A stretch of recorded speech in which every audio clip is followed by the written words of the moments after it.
All right. Hello, everybody. Welcome to a cast of Coach Pupil League Season 5, Week 3, Tier 3 of the teams Samyang Fire versus Passion Daddies. I am ZenoAkoop. I'll be running kind of a one-man show today, just trying to help the casting team catch up on a little bit of backlog that we've developed for some of these cast games. So today, we actually only have 4 games for the Tier 3 lineups. Don't know where the 5th match went, just wasn't supplied to me in the replay pool. But from Samyang Fire, we're going to have Chess T and Barisu, 2 Terran players that I've seen play before. Ford and BDB Rufus facing off against the Passion Daddies players Steve McQueen, FZ, Denant, and Leonix. A good smattering of matchups today. TVZ is one of my favorites. TVT can kind of go either way. It can either go very long or very short. And then we'll round out the series with a Protoss versus Zerg matchup. One that I absolutely love watching just because it's a cool matchup. You get to see a lot of different things. Now, I have cast Samyang's Fire games before, so again, I'm familiar with Chess T and Barisu. But Passion Daddies, super unfamiliar with their entire squad. Not really sure what to expect, but hopefully some good games, and I'm looking forward to hop right in and see what's going on. Today we have the maps Match Point as our first map, Tau Cross, and then if we go to a third game, we will be going to Clay Fields, the foreigner-made map in the map pool this season. But I think that I've gone through the teams quickly enough, and we can just go ahead and hop right into game number 1. It's going to be Chess T versus Steve McQueen.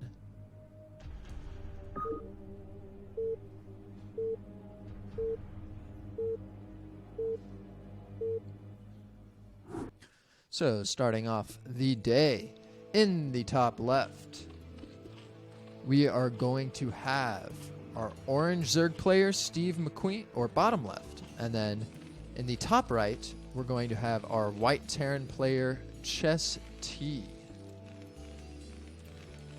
I do not remember how to get this one off.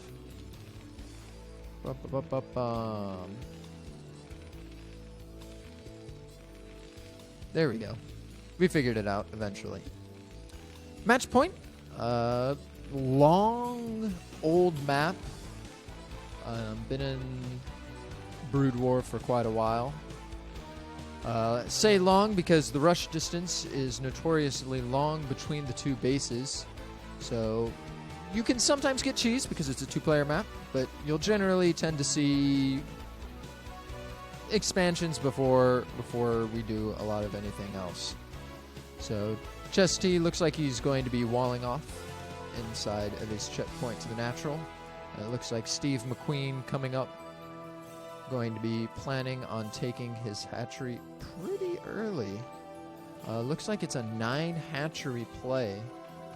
I believe it's 11 or 12 is pretty standard for this matchup, so I'm interested to see what the 9 hatch will bring to us. Maybe a bit more of a Ling Flood style.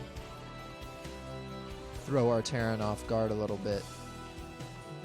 As our Terran player is going to finish the wall off with the barracks. Unfortunately, on this side, the Marines are going to come out of the bottom, which is going to make it a little bit more difficult if there is an all-in play. But overall should be safe if he does his due diligence and manages to keep the units inside the wall. Scout coming out from Chess T, Pool coming down from Steve McQueen. So Chess T is going to be able to come in, see that there's a almost finished hatchery, a pool, and a gas going down. So should not be surprised by anything coming his way. Should have plenty of fair warning to get the units inside the wall like he needs to be safe against this aggression. I am interested to see whether or not he can kind of recognize the fact that it's an abnormally fast hatchery timing. I know that I would probably miss it. So we'll just have to see what exactly gets thrown his way and how he decides to react. Now he has already pulled up a gas before the second barracks. Looks like a factory is coming down, so probably a mech play on this map. Pretty great map for mech TVZ. Really easy to split it in half. You do have to be afraid of the Mutalisk Harass, but Goliaths, can deal with that pretty consistently. And then, yes, a huge mass of Lings going to be flooding across the map. And the first two Lings are actually out, able to chase the SCV away. And this Marine is out in the middle of the map searching for Overlords. So due diligence not quite done with this wall. And these Lings might have a chance to get in as this Marine is just searching for the Overlord. And the string of Lings is on its way. And now he realizes, oh, maybe not. Okay, now the Marine realizes. And the barracks is here. It's making more Marines, but it doesn't matter. There's Lings here anyways. And the Marine is on the wrong side of the wall. So now he has to figure out how is he going to get something out. Is it just going to have to be Vultures? Because the supply depot is coming down. No repair on the supply depot. So it's going to be one depot against the world. Oh, repair comes in now. And the Lings aren't hitting it. But the barracks is in trouble now. So the Vulture is going to slowly start chipping away at these Lings. More SCVs pulled to keep the barracks alive. Barracks going down to 200. Stabilizing slightly. Might be able to save it. And yes, does manage to stabilize against the Ling flood with some very good repair action. And more Lings. It's just straight Lings all day long. Guys just now going into gas. And drones behind this. So this is a lot of Lings, but it shouldn't be enough to... Oh, and the SCVs are gone, and this barracks is only at half health. We might get it again. Oh, no. And the barracks is down. The Lings are in. There's still only one Vulture. And the Vulture goes down already. Can the Lings clean up? The Lings kind of split half and half. Can he take out the bunker? No, just going straight for SCVs and chasing the Vulture. So going to lose some SCVs. The Vulture manages to stay alive. And only gets 2 or 3 SCVs with the Lings he's gotten in so far. Marine denied, so there's only one Marine in the bunker. Wall at the front has been completely cleaned up. And Chess T is struggling to really get units out. Supply blocked again, losing the supply depots at the front. Vulture almost about to die. Might get blocked and goes down. So second Vulture on the way, but it's going to take a while, and more Lings are coming in. There's only a single Marine in a bunker between SCVs and Zerglings. Vulture comes out, going to clean up the last 2 Lings, and that should be it from the Ling aggression. Definitely did plenty of damage in terms of just throwing Chess T off of his main game plan. This natural expansion's really late. Steve McQueen got to catch up in drones, get his saturation where it needs to be, and Chess T, again, maybe stumbled a little bit on SCV production, lost a couple SCVs, and now really finds himself in a pretty difficult spot. Vulture's on the map, gets to see the Overlords just kind of chilling out here. Free pickings for any Marine, but there's only 3 Marines. Should be safe unless there's a lot of Lings, but there aren't. There's just 4 or 5. Should be safe against this number of Vultures. These Vultures should not die to these Lings. Looks like they will be able to clean them up pretty easily.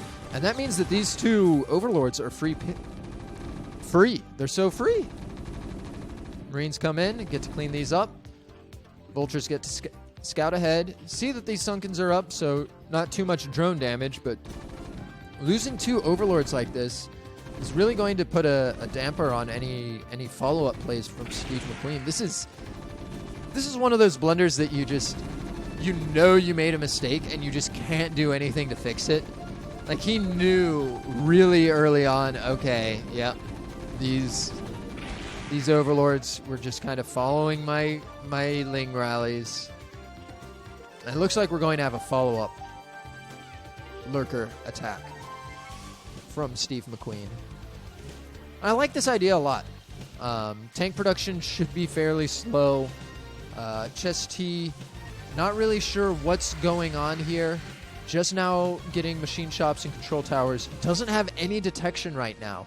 Just now starting the engineering bay. No add-on on his command center, so no scanners able to do anything, and no SCVs at his natural either. means that lurkers can essentially come in here, burrow, and just be immortal for forever.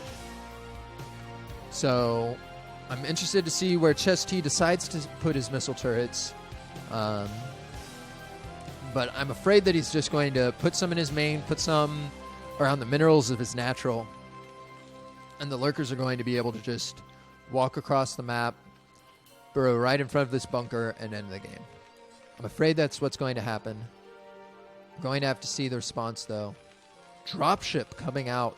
Going to be the response. Hoping that dropping some vultures in Steve McQueen's main kill a lot of drones. And that's true. It would kill a lot of drones, but I don't think that he has time to get those vultures across the map, not with these lurkers and hydralisks moving across the map. So vultures out in front of his natural. Might be able to catch wind of this before it's a disaster. Loads up into the dropship, and now he needs to immediately unload. First lurker comes in and burrows. Second lurker comes in, runs in deep, also burrows. And now there's nothing. There's no detection at the front. So this is a clean break from Steve McQueen. Nothing can go on, and yeah, Chess T just has to give up his natural now. Pretty major setback from his game plan. First losing the front to the Zerglings, and now the lurkers shutting down any natural expansions. Meanwhile, Steve McQueen getting third base up, but it shouldn't really matter. He really only has vultures against hydras and lurkers, so going to struggle against that. Does get a missile turret at his choke, so going to be able to survive at least for a little bit, using his natural command center to kind of choke that down even more. But still, it's only like 4 vultures. Like 2 or 3 Marines. There's really nothing here to fight the army. It's more of harassment units, really.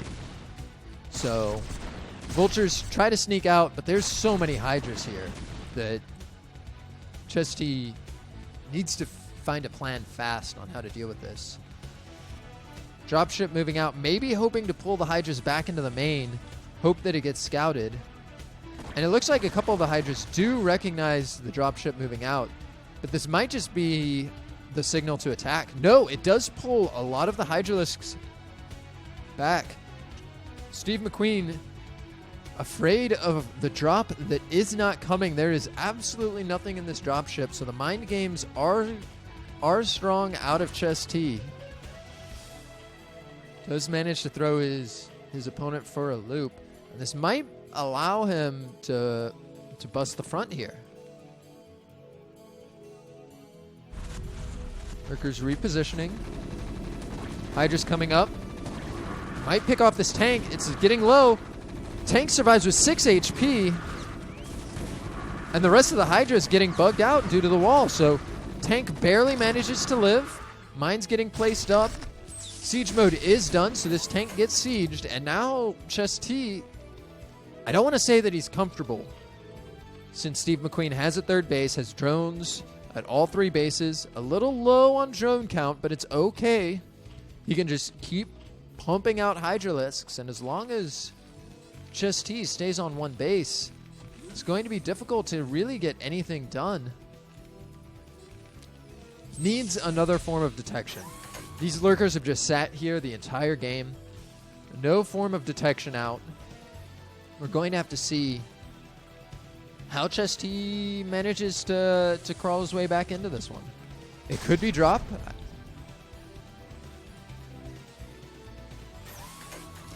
But I think that it's just going to be a slow push, retaking the natural, and potentially taking a third base. Science facility is done, so it is possible to get a science vessel. Scans for the lurker. Lurker might not go down. That is a lot of Hydras coming up, managing to pick off tanks. Tank unsieges, trying to hide behind the bunker.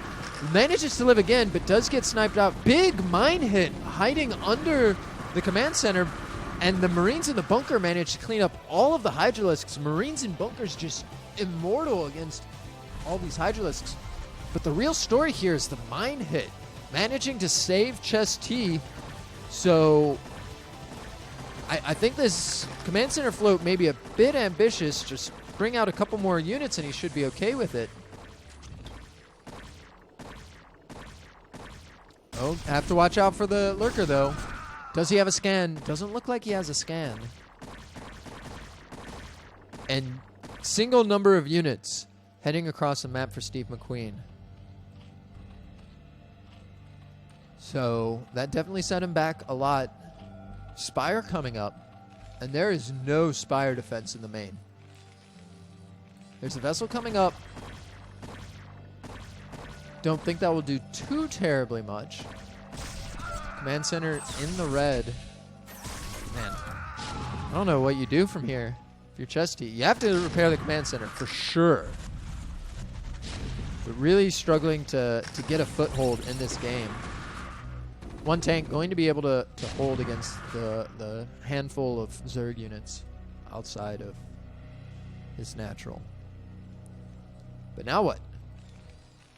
Terran's stuck on one base, gets the science vessel out, so now he can deal with the pesky lurkers without losing too many more units.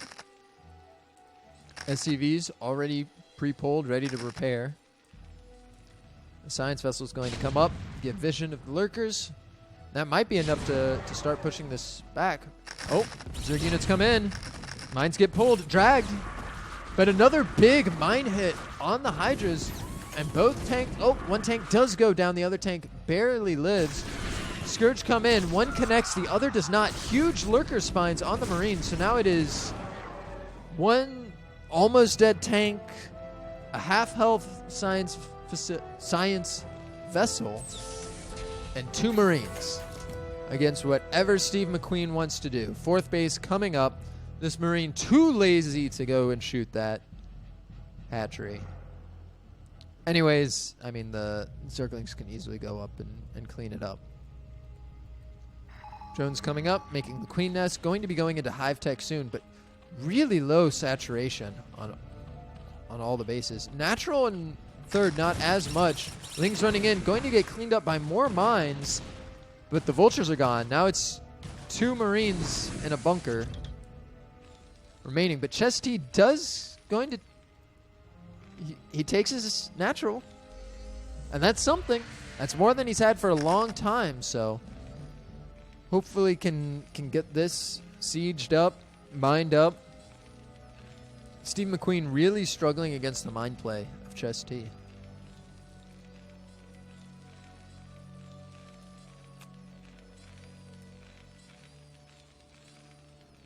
Fourth hatchery up for Steve McQueen. Money's starting to float a little high. Probably needs to throw down a couple extra macro hatcheries. And the Hive Tech is on its way. Defiler's going to be great for potentially trying to shut this game out. Break the natural once again. A big army, lots of Scourge. These Scourge are going to be able to take out this vessel if they see it. Yep. So vessel goes down, which means lurkers going to be a bit spooky. But it looks like the game plan is Ling Hydra and just kill the 2 tanks, kill the bunker, run them over. So we will have to see how this attack works. I don't know. Tanks are pretty good units, especially when they're sieged. And the tank gets some hits. The mine deals with some lings. I don't know if Steve McQueen can clear this. I mean, just the mines alone will clear this number of units on an A move.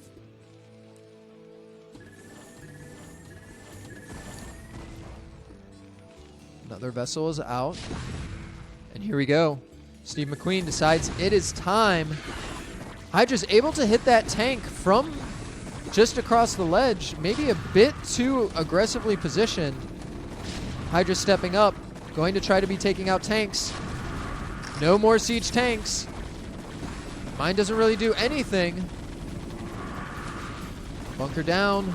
But there's only 3 Hydralisks now, so Somehow, some way, Chess T managing to stay in this game, despite what I would say was being quite a bit behind. Oh, Steve McQueen now going to be able to pick off another tank, and as long as the tank's count stays low, which it should here, tank does go down, so now it's just some Goliaths and against Hydralisks. And Goliath's not exactly what you want against Hydralisks. Lings coming in. Lings on SCVs, that's what you want to see. Lings on tanks, that's definitely what you want to see. This tank should be going down. Follow-up units coming in, just streaming across the map out of Steve McQueen. And it looks like Steve McQueen should have enough production to just be able to take out Chess T from this game. Nothing really left to defend, just needs to get his units in. No big mine hits, no big mine hits. One Zergling, that is fine. You just don't want 8, 10 Hydralisks going down to a single mine. Tank siege is up in the back, but at this point, it's Hydras killing SCVs. This single Zergling might be able to take out this siege tank. Nope, siege tank manages to live, but there's just Hydras and Lings streaming in across the map. And at this point, I just don't think Chess T is going to be able to hold. Just not enough production, not enough economy. I mean, he still has bank, but just not enough production. This tank is guaranteed dead. Going to have to try to save his natural again, but the tank back here might be enough to save it. Ooh, tank goes down. This tank a little slow firing. Now there's only one Hydra left. The other units a little slow to come across the map. This mine doesn't manage to go off. So once again, it's 8 to 10 Hydras against one siege tank. Natural Command Center is not going to be able to live, going to be able to be taken out by the Hydralisks here. And if Chess T loses his Command Center, he is done for. 4 base Zerg. Not going to have really anything left. Low worker counts on both sides, but when there's more drones than SCVs, you know that you're kind of in trouble. So at this point, as long as there's no major mine hits, which there aren't going to be, Steve McQueen realizes the early blunder. Tank's going to be able to go down. 2 more backup tanks, actually, and his main is so well defended that he might just end up clearing out even more Hydras. Hydras stepping up, big mine hit. Oh, another good mine hit is going to give Chess T another couple seconds in this game. Ultralisk's out. Man. Just a constant flood. That's all it needs to be, right? It's just units streaming in. Lings on tanks. It's where you want to be. Vultures are going to clean up the Lings, but Cracklings are going to do a lot. Ultralisk goes down. Steve McQueen maybe threw away too much. I mean, there's no way, right? 4 base Zerg, decent saturation on all his bases, units streaming across the map. You just can't lose a bunch to mines. Big mine hits, but I don't think it'll be enough. I think the Ultra Ling is going to clean up the tanks, and once the tanks are done, there's nothing left here. You have Cracklings on factories. Never a good sign, and Chess T agrees and manages to tap out. Steve McQueen goes up 1-0 in this series.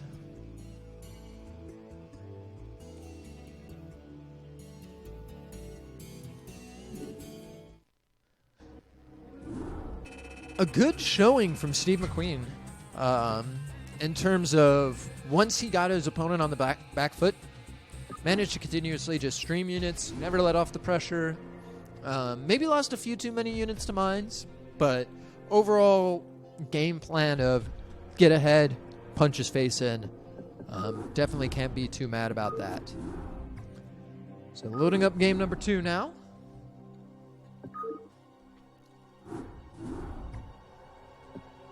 It will be on Tau Cross. We're just going to hop straight into it.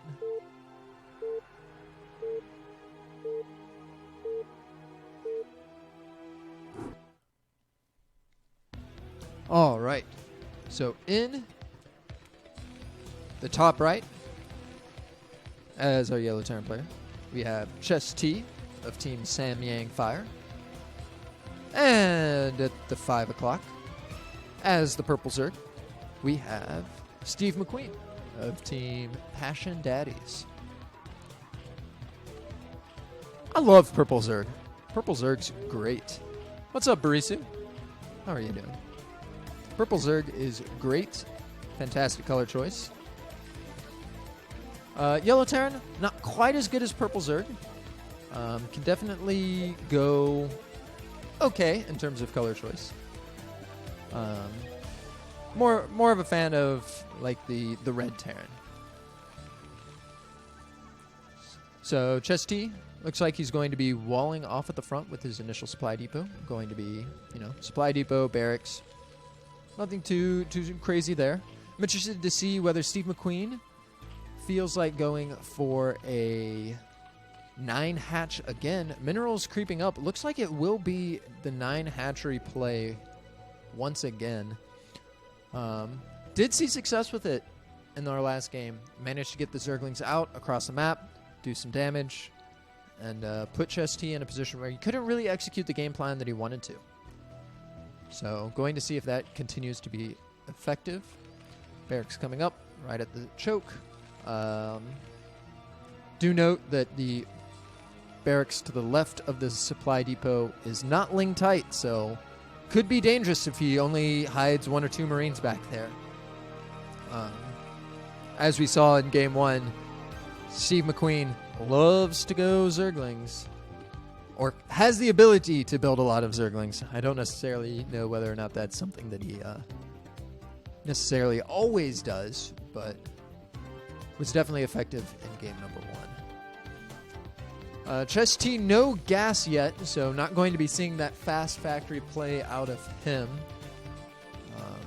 But does get in with the SUV, scouts first, gets to see the hatchery, then spawning pool. Still don't know whether Chess T recognizes how early the hatchery is exactly. Might come in, see that it's halfway done, and goes, okay, so it's hatch first. Maybe not recognizing that it's it's a 9 hatch instead of a more normal 11 hatch. And Chess T, comfortable enough to just expand behind 1 barracks behind the wall. Hopefully begins Marine production here soon. Again, this is not ling tight, so if Steve McQueen realizes that, can buzz through with his initial set of lings and do quite a bit of damage, setting Chess T back. And I really want to see what Chess T can do on even footing, like if he doesn't get behind from the initial rush. So Chess T is going to be able to scout this, see that it is a full set of 8 lings coming across the map. Marine is hiding in that little nook and cranny there. Might be able to catch the second Marine before it hides behind the wall. Marine kind of glitching out a little bit as the first 2 lings come up. And so it looks like there are going to be 2 Marines here. Oh, and this isn't ling tight. Oh, and that is a huge mistake, as more lings are going to come up, killing all of the Marines here for Chess T. And Chess T's in some major trouble, as more Zerglings are going to be able to flood across the map. Some drones also coming in for the fight, as bunkers being aggressively put up. Marine doesn't manage to get in the bunker, and that's a heartbreaker. This is such a difficult situation where you just try to get up the bunkers. They don't manage to get up. You can never get the Marine in the bunker. You know that there are more Zerglings on their way. And here they are. Zerglings chasing Marines. This bunker might be able to get up. The Marine might be able to get in there, but it looks like there's going to be enough Zergling pressure to where that Marine isn't going to be able to get in the bunker. Oh, almost gets in. If a Marine gets in, then he has a chance of living. So 1 Marine in the bunker, not going to be enough with these reinforcements. Reinforcements can definitely come in and clean this up. Needs to get an SCV to repair. SCV just a little too late, and now it's a flood of lings. The kill move is on. Steve McQueen looks like he's taking game number 2 as well. So a quick game 2 off of the 9 hatch ling flood leads to Team Passion Daddies going ahead in today's games.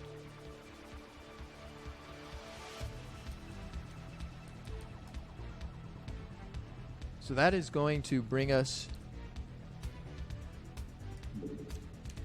to our second match, Barisu versus Efze.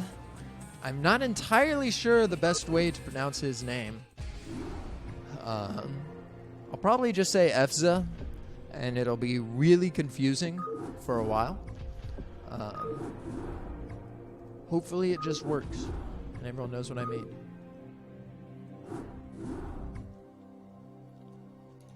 Let me set up the players real quick.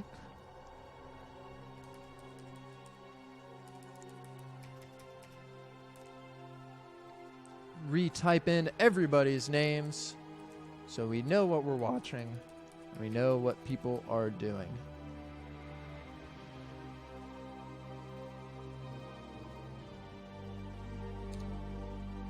All right, game's up. Overlays should be updated, and if they're not, I can update them in game. And we are going to hop straight into Barisu versus Efze, a TVT.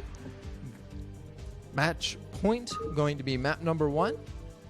Man, I love TVT.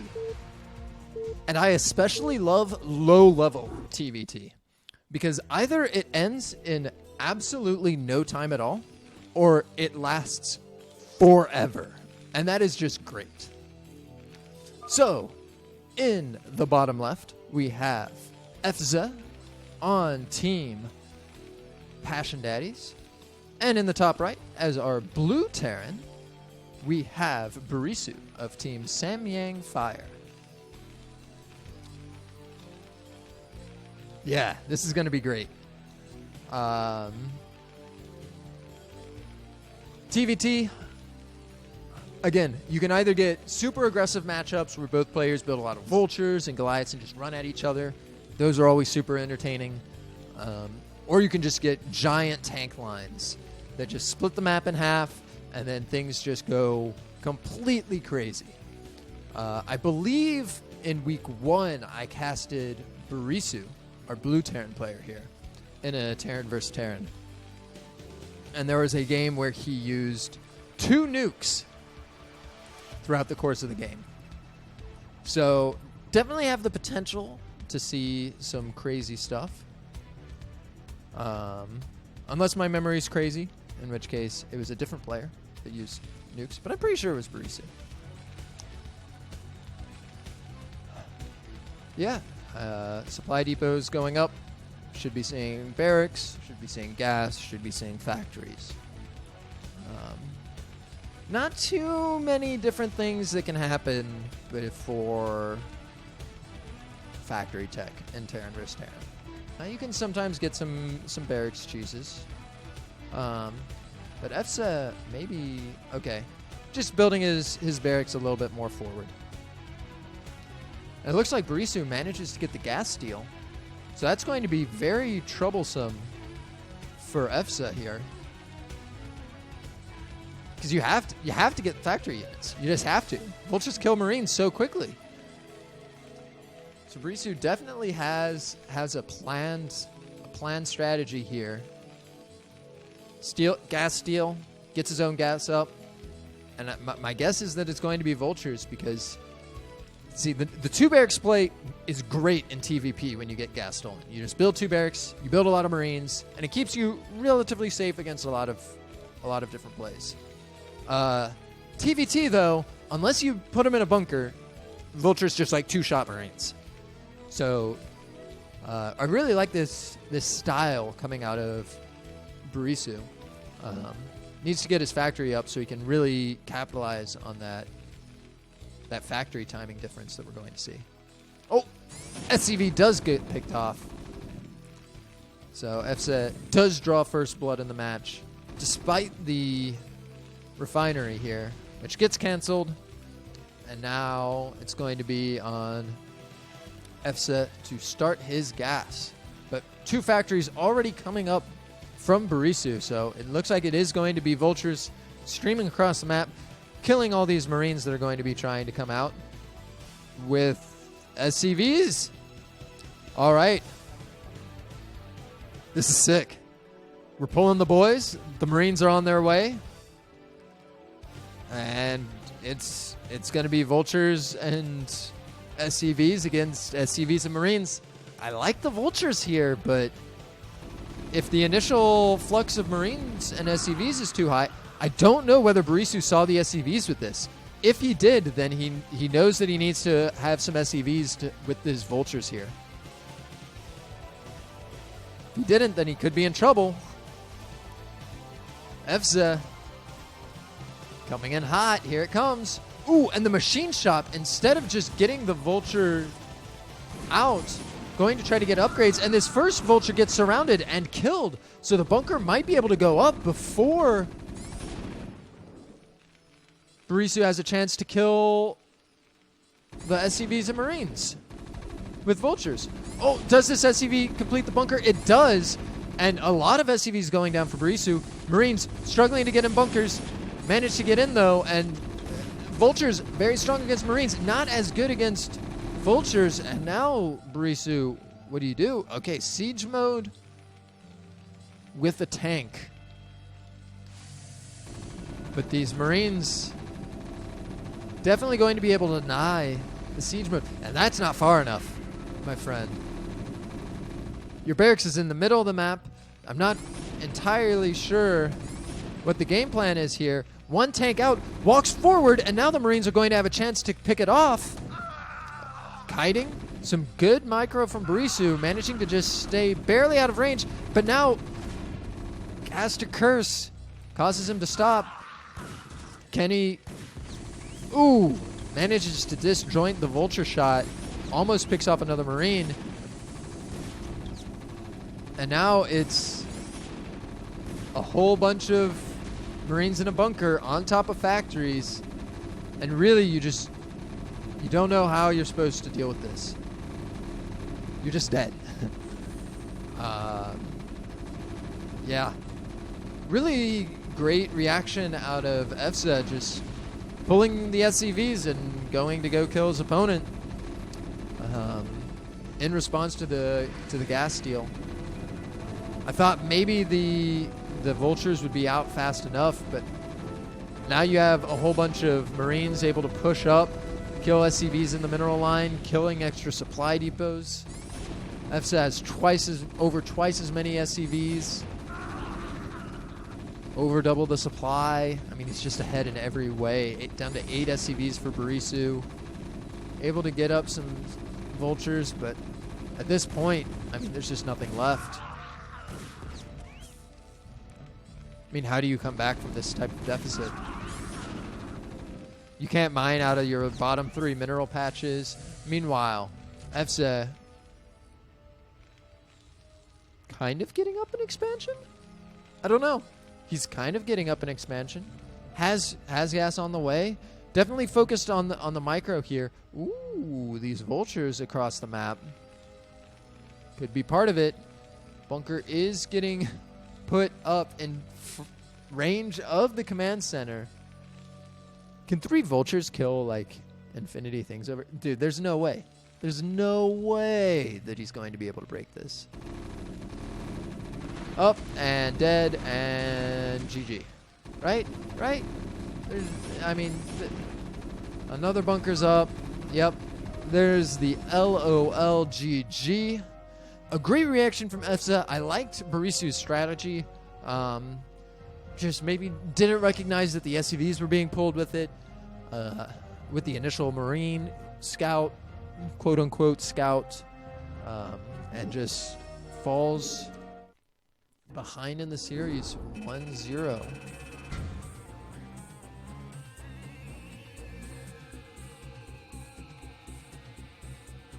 So we're going to head to Tau Cross, our map number 2.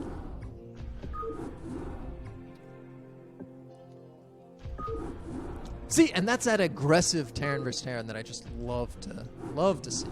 It's so much fun. Game's loaded up, scoreboard updated. We are ready to hop in to game number 2. Barisu versus Efza. TVT on Tau Cross. FZ, our Passion Daddies player in the yellow, going to be on the 9:30, 10 o'clock, somewhere in there. I hate base names, man. They're the worst. And then 5 o'clock where you have Barisu as the blue Terran. I don't know whether I like blue more or less than yellow. If we're talking color choices, I mean, I just don't like yellow Terran. Like, the command center looks a little weird. I just don't like it that much. Blue, I think I like blue Terran more than yellow Terran here. I think that's a fact. And I'd love to go into a game 3. Don't get enough TVT casts, in my opinion. Could definitely always go for more. Okay, so Tau Cross, flat map, which means that you can't really just sit on top of a ramp and expand. You have to have some sort of plan for getting up into your natural. I like fast expanding on this map. Another notable thing for Tau Cross is the ledge above your natural. Because you can drop 2 tanks on there, and it's a huge pain to deal with. Just absolute mess. It's really difficult. So both players, starting with barracks, not going to have any gas steal shenanigans, so should see relatively even gas timings here. Both players, yep. Equal gas timings, equal barracks timings. I mean, their minerals are neck and neck, right? 34-34, so very equal play for me so far. In fact, both players doing a pretty good job of SCV production and sending them to minerals. I know that's really all you have to do at this point, but man, if I don't find a way to mess that up every once in a while. So definitely love to see just hitting the basics of macro build orders. There's gas, second supply depots, barracks. And now we're going to start seeing factories. So Barisu getting the slight lead here with scouting first. Going to get in, see a marine, see a single factory. Oh, did EFSA cancel his marine? Interesting. Looks like he canceled the marine. So now we're going to see why. Maybe just a slightly faster factory. SUV battle here. No, you don't win this. Barisu, you don't win this. So this SUV is never making it out alive. So only one guy on gas for Barisu.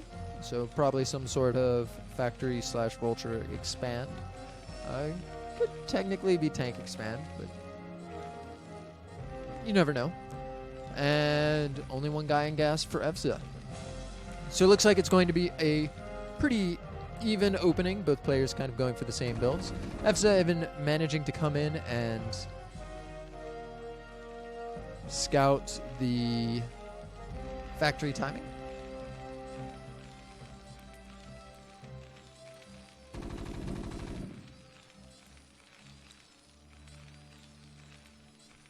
And EFSA add-on should be getting command center up. So both players going for an expand build. But here we're starting to see little differences. So Barisu getting a vulture out, then the add-on, where EFSA is add-on first and then a tank. So tank going to be able to ward off the vulture. Vulture could probably be a little bit more active on the map, but keeping it behind is fine. Absolutely no issues with that, especially never know, like, oh, he canceled his command center and threw down 2 more factories, and now there's a whole mess of vultures coming up. So second factory from both players coming up. Both players equal supply. EFSA up a singular worker, but that can change at any time, really. And command centers finishing now for both players. Barisu actually getting his up a little bit faster, like noticeably faster than EFSA. So might be able to catch up on that 1 or 2 worker deficit that he found himself in initially. So tanks, factories, good, standard, TVT nonsense. Love to see it. Absolutely no issues with anything going on. Mines coming out for FZ.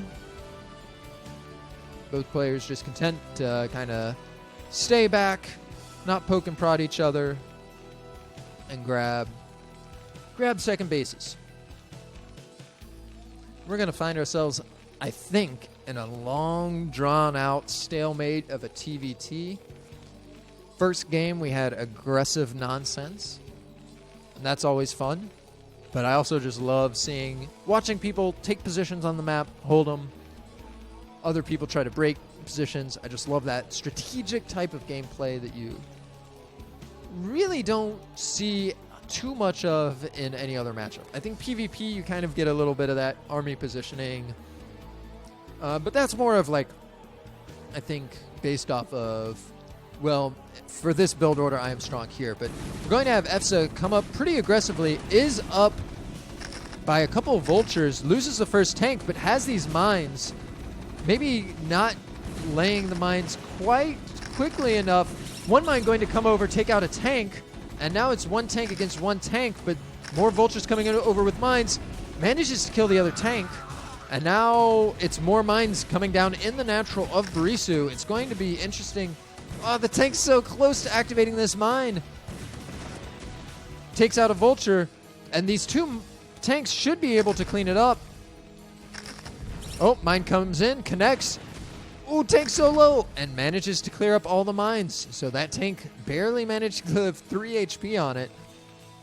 Might be able to slow down this aggression. Vulture War, 1-on-1. Don't intervene, tank. It's a manly 1v1. EFSA backs out of the manly Vulture 1v1. And it's going to cost him, too. Or not. Or the Vulture's just going to live. That's fine, too. So I think that was fine for both players. Barisu kind of committed a little bit in with tanks and mines. Barisu lost a couple tanks, but I don't think it really set him back too far behind in the count. And he has 2 add-ons pumping him up. Going up to 4 factories, getting up a starport. EFSA still on 2 factories without the second add-on, so is going to start falling behind in that tank production. So we're going to have to see these mines that he lays out in front of the Barisu's base. They have to pay dividends. They just have to get work done. Slow down Barisu's push.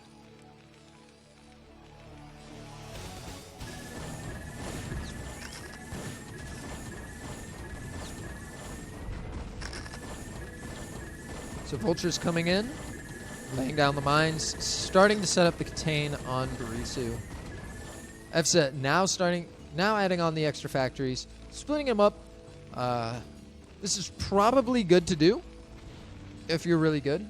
I have trouble macroing out of that, so I'm going to be interested to see whether EFSA comes in. He dives in, trying to lay down mines aggressively, but only manages to get 1 down. Just loses all of his vultures for what almost feels like nothing. I liked the game plan there, but really unfortunate losing him without getting any mine hits. And now there's really not that many mines out in front of his base. Going to be able to clear that with just the Goliaths, really. Goliaths, pretty good minesweepers.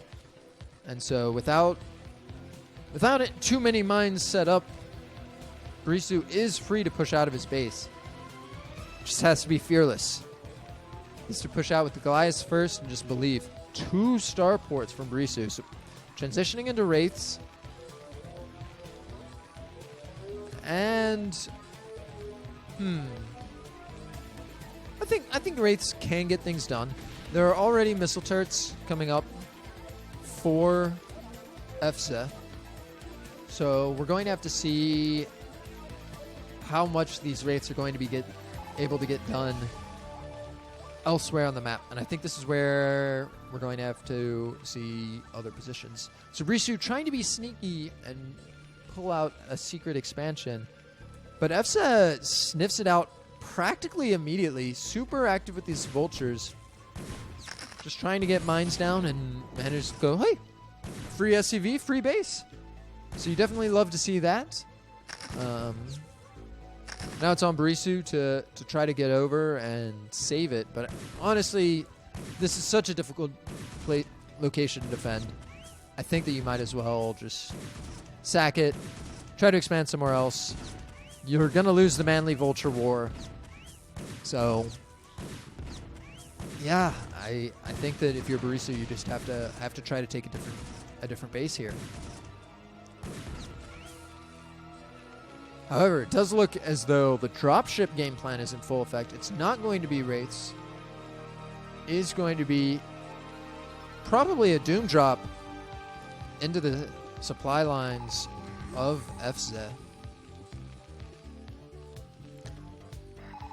FZ kind of lacking in... Oh, the army's all spread across the map, flooding across, going to deny this base. No doubt in my mind that this base is going to get canceled. And neither player managing to get a third. Supplies tied up 94 even. So at this point, it's really anyone's game. I like FZ's position. The drop from Barisu has the potential to just win the game outright.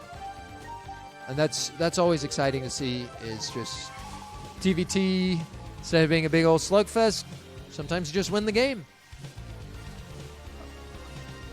Barisu does seem awfully afraid of ever leaving his natural. He has so many tanks. He's been pumping out of 2 machine shops for the entire game. And just now, like, kind of venturing out a little bit to siege up some tanks in a position. FZ behind in the tank count, but super ahead positionally. So should be able to take double expand from this position fairly comfortably, as long as he's cognizant of the fact that he could just get Doom dropped and die. And that might just be what we see here. There's just a couple tanks sitting here. Might be able to stem the tide, but going to lose this front tank. Going to lose a couple more. But the dropships are in flight. So the dropships are definitely going to get damage done. There's not... I mean, 2 missile turrets here aren't going to stop 5 dropships. And I think there's enough tanks here where you can't just bull rush in and hope that you kill them. So I really like this drop from Barisu. Gathering up the forces, and here we go. Let's see how FZ responds. Drop coming in the back of the base. Tank's going to be able to siege up pretty close to the factories. That is within range. Going to kill the tanks immediately. Vulture's staying out of minimum range. Mine's not able to get off, and now FZ in a huge position to lose the entire game. Drop of Vultures, though, in the main of Barisu means that SCV-wise, Barisu's way behind. But it doesn't matter if you don't have any production left.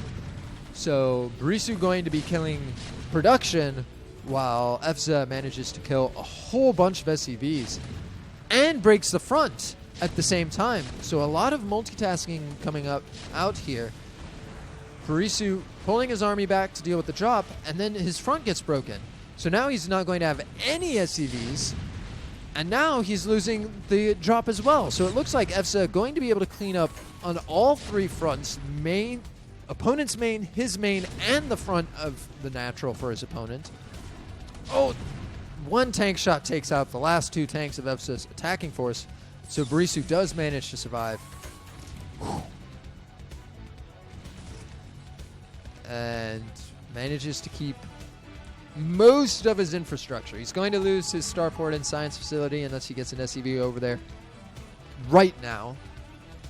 Loses a machine shop and some supply depots, but those are a lot easier to replace than 30-something SCVs. Now, somewhere in there, Barisu killed a lot of SCVs, because worker count is now even. Supplies are still very even. Neither player with a third base. tank counts. You have 5 at the front for Barisu, 1 tank that's just very confused in the main, 1 tank that's very lazy in the main. So Barisu has 7 tanks. EFSA, 1, 2, 3, 4, 5. So Barisu is up on 2 tanks, by 2 tanks. That's not enough to really be super relevant. And EFSA managed to survive to save both his starport and science facility. I thought for sure they were just dead, and I was going to ignore them burning down because that sucks to watch. But no, super well done. Have to give him props for that. Barisu, just take a normal expansion, my dude. EFSA has been super diligent with scouting. Manages to come over, going to get a decent number of SCV kills, force the lift off. If Barisu just took a normal third base, I feel like he'd be able to defend it. But now the dropship coming over. Siege tanks should just be able to siege across this wall. But now EFSA gets into a great sieging position outside and is able to siege Barisu's factories. EFSA, once again, seems to be in a vastly superior positional advantage. And it's going to be on Barisu to utilize these drop shifts to clean up the difference based on position. Lots of vultures. Very vulture-heavy army out of EFSA. Would love to see him throw down more machine shops on his factories just to get a higher tank count. All right. What is Barisu going to do to respond to this? Guess he doesn't have to do that much. He can lose this factory. Does not want to lose the other factory. Might actually save this factory. We'll have to see. You have to repair the factory. I'm going to miss him repair it again. And both players have to be close to mining out on their mains and naturals. We have not seen a third base from either player. Barisu's trying. He's trying really hard. He's just not being allowed to do what he wants to do. And it looks like EFSA might be trying to bust the front now. Maybe he knows that the dropships are full, but there's not enough here to bust. So it looks like just kind of throwing away units for free. Barisu now has a pretty decent supply advantage. And EFSA taking a third base, taking the other main. This is what you like to see when you have the positional advantage. Where do all his tanks go? Okay. So he has 2 of 3 or 4 that he had over here. And then I think he moved 2 to the very front. So has a very light contain on Barisu. But Barisu has the drop coming in hot. This drop going to do damage for sure.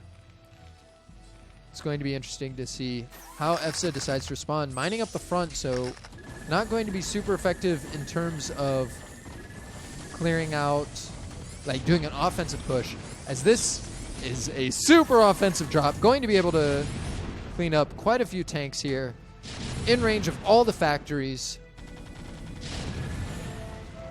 The tanks in position in the main. Not going to be quite enough. And now it's starting to lose tanks for free. How does EFSA respond? Does he try to dive in? I mean, 5 tanks through this choke is going to be difficult to break. And these tanks are in. They're going to take out all of the production of EFSA. So EFSA plummeting in supply, behind on workers now, up on bases, but that's not really important when you can't build any units. So we're going to have to see, can EFSA manage to round up enough of a defense here from the Doom drop from Barisu. So Barisu right now in a great position. Has the tanks at the front still. Kind of an unbreakable position. And now Barisu pushing down towards the bottom of the map, losing tanks to the stationary defensive tanks that EFSA had. EFSA quickly trying to pull up some wraiths just to survive. Is now what? How does EFSA build units here? He's building some barracks and some starports at his third base. He hasn't really used this other main that he's taken.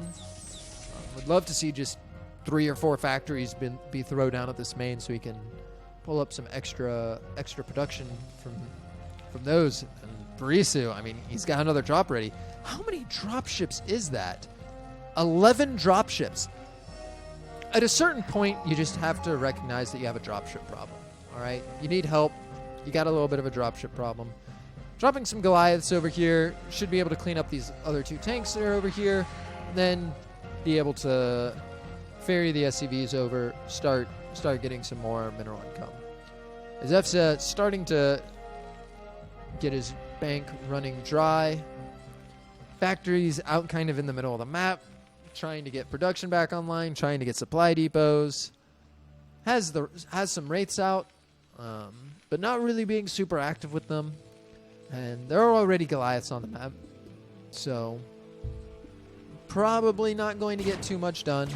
I say as they come in and get SCV kills. Man, you really just hate to see that. So a good number of SCV kills, 6 to 8. Can't complain too much, but Barisu has enough SCVs for one base mining. He just has to get them to the base. So he has to get them over here, somehow. Through the minefield, past 2 tanks, past the wraiths. Or he can just take 11 dropships, 10 dropships worth of stuff, and go to his opponent's main and win the game. Either option works. So the dropships manage to avoid the wraiths by taking the same route once again. Going to be able to drop right on top of these supply depots. Nothing here to stop this. And I wouldn't be surprised for EFSA to just try to lift off all these buildings and get out with what he can, because everything here is dead. Going to bring some tanks over, maybe try to defend from this side. And start really looking at this other main. Now Barisu, still not mining. 44 minerals in the main, 84 minerals in the natural. Supply depot, not supply depot, missile turret, able to take out some wraiths that aren't being microed. And the Goliaths are coming over, going to take out some more wraiths. So as was catching up in supply, now losing his wraiths, it's going to make it difficult. And all the supply depots, I mean. You were never clearing this. He tried. Probably lost more tanks than he could reasonably afford to lose. And now we're going to start to see EFSA really utilize this other main. Here comes the supply depots. Here comes some extra factories. And it would have been great to see this just like 2 or 3 minutes earlier. And he would have been in a great spot to win this game because, I mean, Barisu, still no mineral income. This bank is going to run dry so quickly when you're attacking the tank lines like this. Still has all these draw. Oh no, here it comes. So there's no defense up at this top right main. The dropships know where they're going. Barisu sniffed it out. And there's nothing here to stop him. Tanks pushing down. Barisu going to probably take this game. Because there's not enough here. At this point, EFSA is just, he's too far behind. He's got factories over at his third because it's the only place he has left. Tanks stationed in his main. Tanks and Goliaths in his fourth base / other main. But Barisu has 5 SCVs mining. You have so many SCVs. Get him mining, please.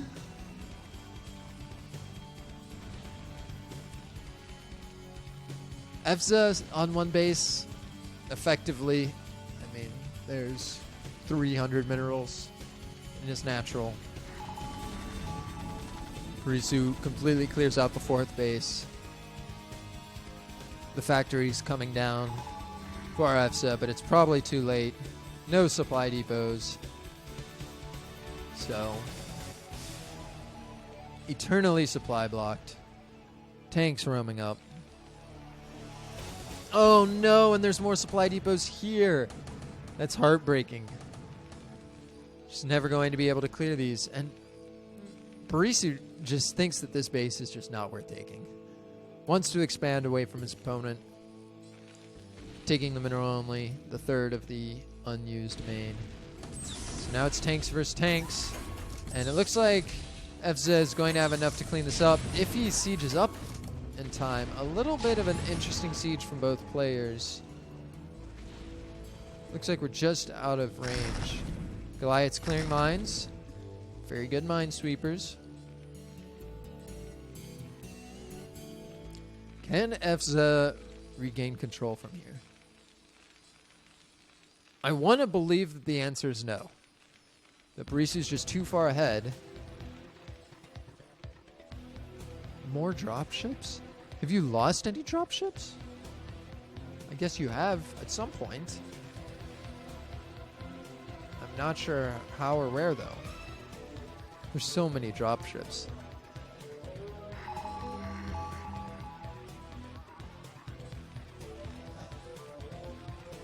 I feel like all of the supply lead is actually just in dropships. So it looks like we're pulling the boys with some tanks. But I'm not sure why right now. I mean, I like the army. Are we just trying to take out a base here? Because realistically, you don't need the boys to kill this base. You can just push it with the tanks and vultures that you have. You have to be careful of the dropship play to defend, but should be able to just stroll your way across, kill that base, and force Barisu to respond to what you're doing. Do like this attacking force, though. Repairing the tank, going to extend its lifetime by quite a lot. And the rest of these tanks should be able to clean up most of these Goliaths. And now Barisu doesn't have another gas base. And that might be the difference. Barisu's now out of gas, while EFSA is still mining gas. So denying this base is huge, because it keeps Barisu off gas. Just doesn't, I mean, depleted, still has gas. So now EFSA finds himself in a position where he can win this game. Oh, huge drop though. And I don't think this is a position where you want to get into a siege war if you're EFSA. I think you were okay just playing the base denial game. And now you're just in a position where you can push up and retake that base.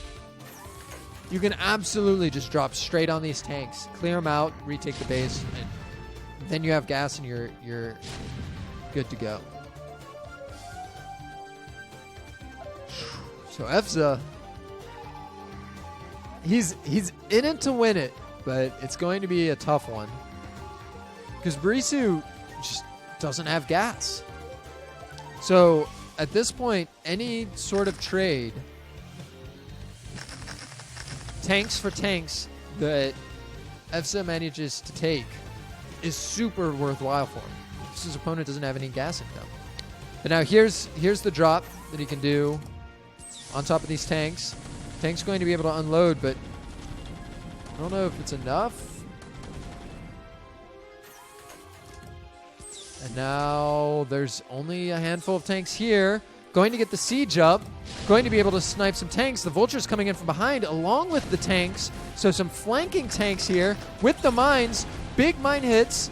And now there's no more tanks for Barisu. Barisu doesn't have any more gas mining. He's not going to be able to build that many more tanks. He's got the 5 at his natural that hopefully he remembers is still there. But EFSA might just win this game by taking the base with gas instead of the base without gas.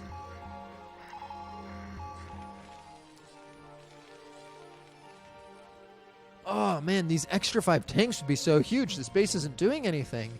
This is your only source of income. And even then, it's no gas income. You're gaining gas so slowly. You're not going to be able to take that ever. So another big dropship loadout. But EFSA feels free to just push in. And there's nothing to stop him. The SCVs are pulled. The tanks are sieged. Gas base is denied. Losing a lot of SCVs from tank volleys. And it's time.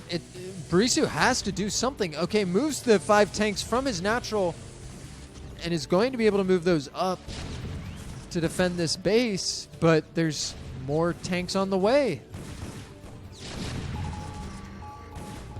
Mines have been laid. Here comes the drop.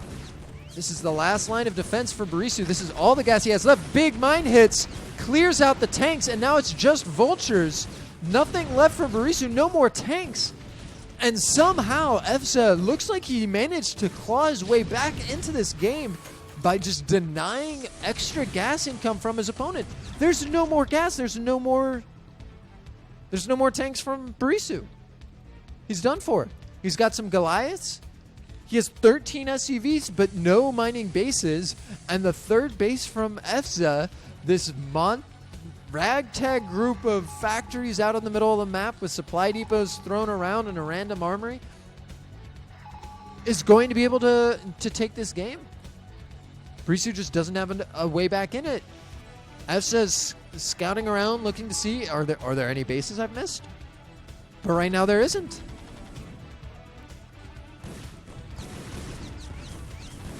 Just vultures. But the tanks are coming in, and that's a lot of tanks. You're not going to be able to just beat that with vultures. EFSA doing the tank victory march. As long as he doesn't lose everything to, like, spider mines. No! Vultures coming in. Trying to get big mine hits, but none are going to connect. And at this point, I'm afraid it's time for Barisu to recognize how close can one tank be to so many mines. Also, 15 kills. Whoa. What an insane number of kills for a tank.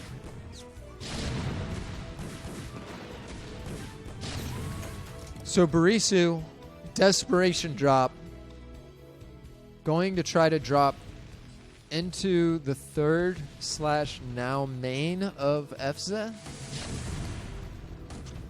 That's a lot of stuff.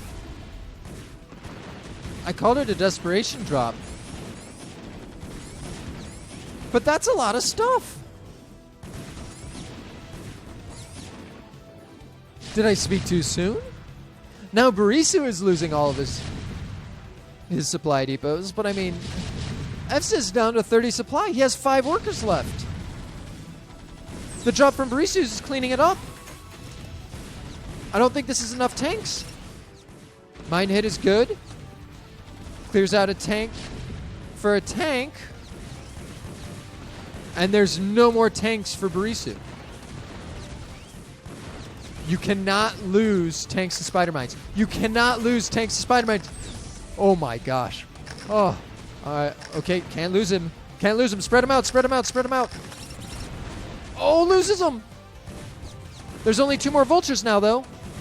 Going to be able to focus fire the mines, and that does stop the drop from Barisu. But Barisu sneaking up this top right base and stopping the push into his main. Is Barisu alive? Is EFSA alive? What is going on in this game? Absolutely insane slugfest of a TVT. Barisu's entire lifeline is making sure that this doesn't get scouted. He has no gas, barely any minerals, and he's Ferrying SCVs via dropship up to the top right.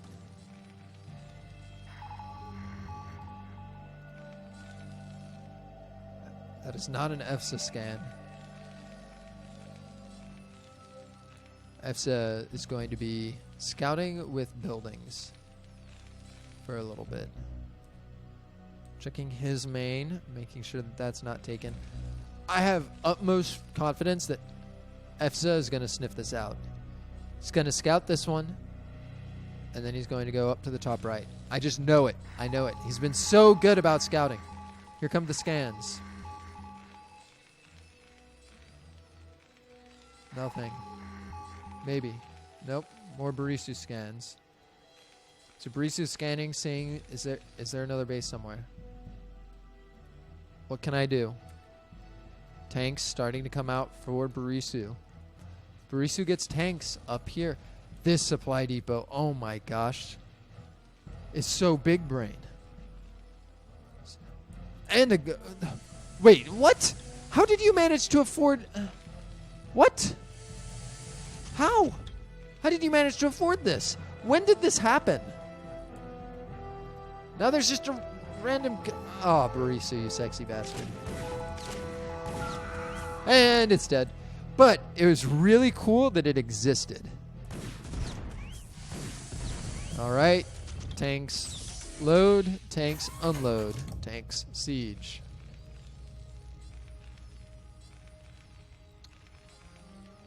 So that's one scanner. Doesn't know about this top right base.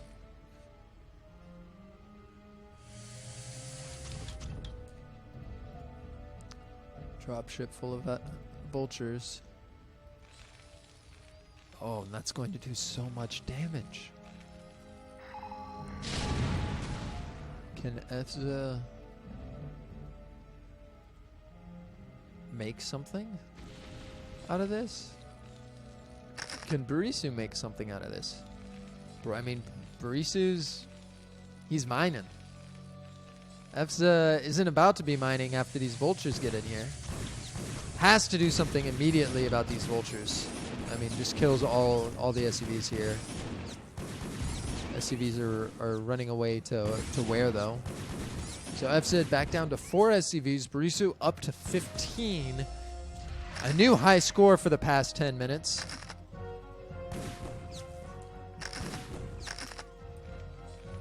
As EFSA moving his entire army back up to the top side of the map. But at this point, Barisu... lots of workers, lots of dropships, and actual production of fighting units. Where all EFSA can afford to do is make more SCVs. Oh man, another... mines were so close here. But any trade here is so good for Barisu now. Feeling even damage on the vultures. I mean, EFSA doesn't have the money to repair. He just has 5 SCVs. He has money enough just to build SCVs for the rest of the game. Barisu has money enough to keep mining. He needs guys in this gas, but that's okay. He has gas income. Like, one extra guy in gas would do more than all these SCVs in this gas. Dropships coming around, and now EFSA is going to know. Oh, and EFSA is so mad right now. You just know that he's so mad. He played this game really well, and now he's like, okay, why is Barisu able to afford so much? And he comes over, and he sees this supply depot, and he just knows. He knows exactly what happened. There's not anything he can do about it, but he's sad that Barisu managed to get up this base. Because right now, EFSA, no economy. Big drop coming in, I think. It's hard to tell. There's tanks and Goliaths and vultures in this drop.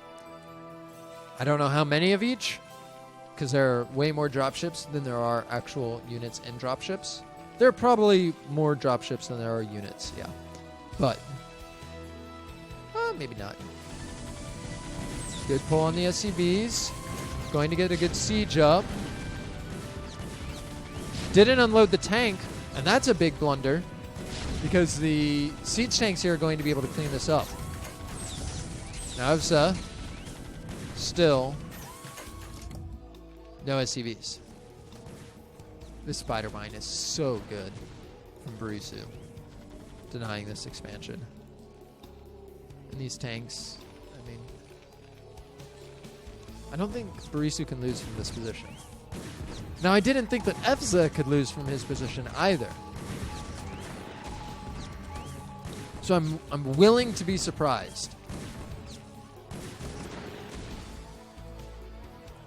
It's been a twisty-turvy game.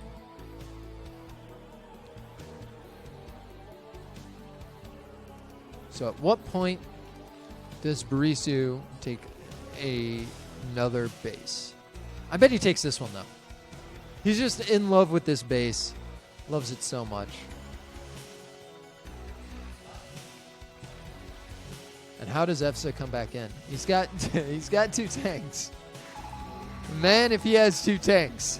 Might be half of his supply in these 2 tanks, but he has them. Yes, he does. He has 1. Has exactly 1 tank. And I'm afraid this is it. What a great minefield that Evza laid. He had a great positional advantage throughout this game. Did a great job recovering from the early onslaught of Barisu drops, but now what do? You have 8 SCVs. There are no more minerals here. You can't even clear this mine to get more minerals. Barisu is actually building units, and he can fly wherever he wants to because he has infinity dropships. Starting to build factories in his new main. I just don't see a way for Evza to come back from this. Really don't. I'm just going to take an abnormally long drink of water while zoomed out on Evza's base while we try to figure out how he can come back in this game.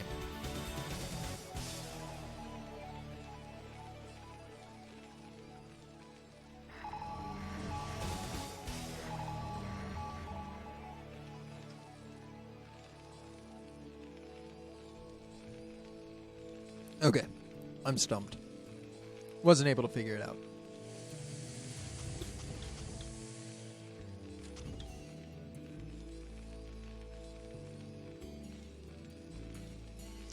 Okay, here comes Barisu's drop. It should be enough to end the game. We'll have to see. Yeah, this has to be the end of the game. And it is. Whew. What a slugfest of a game that was. Fantastic play from both players. A 43-minute long TVT. And we get to go into game number 3.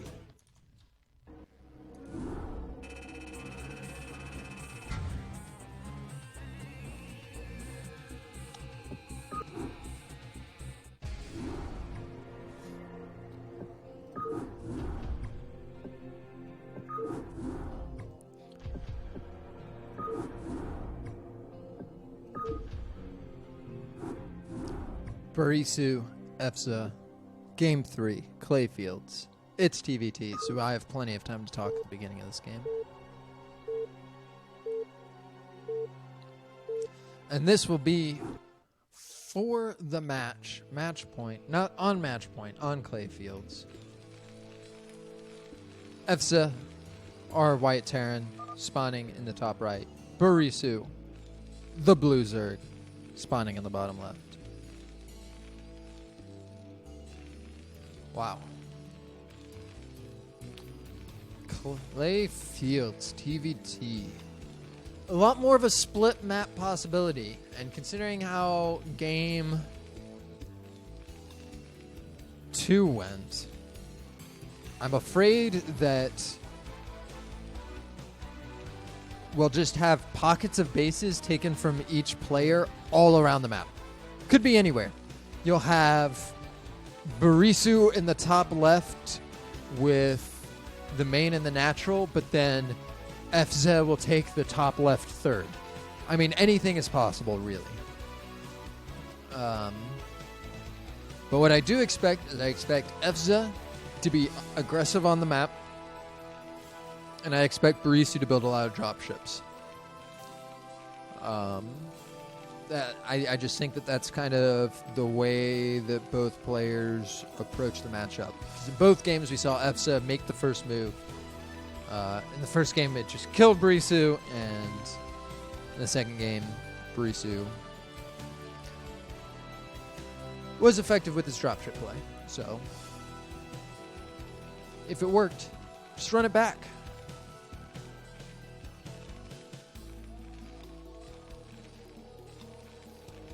So, everything looking pretty stock standard for both players. Barracks, gas. Nothing too crazy. Going to get into factories real fast, start pumping out factory units, and probably take an expansion at some point. Going to be an adventure to see how both players navigate this game, considering the rest of the series.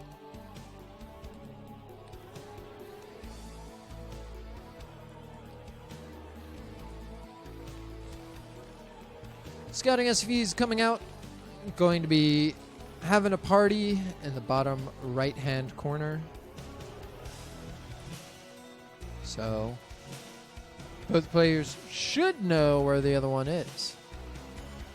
We'll have to see whether or not that actually comes back.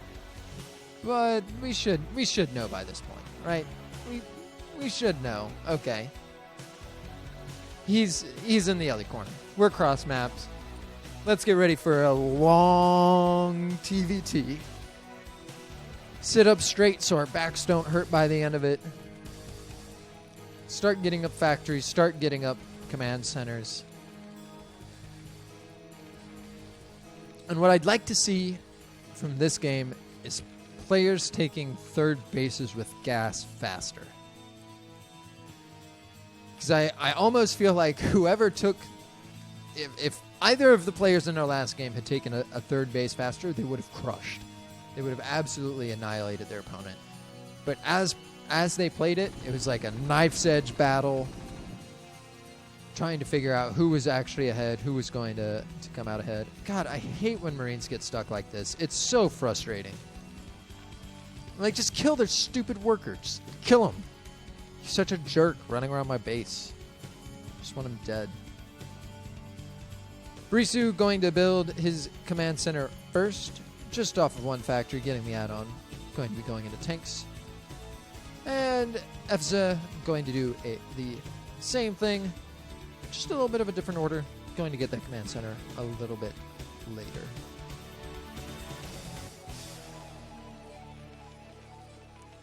So far, so good.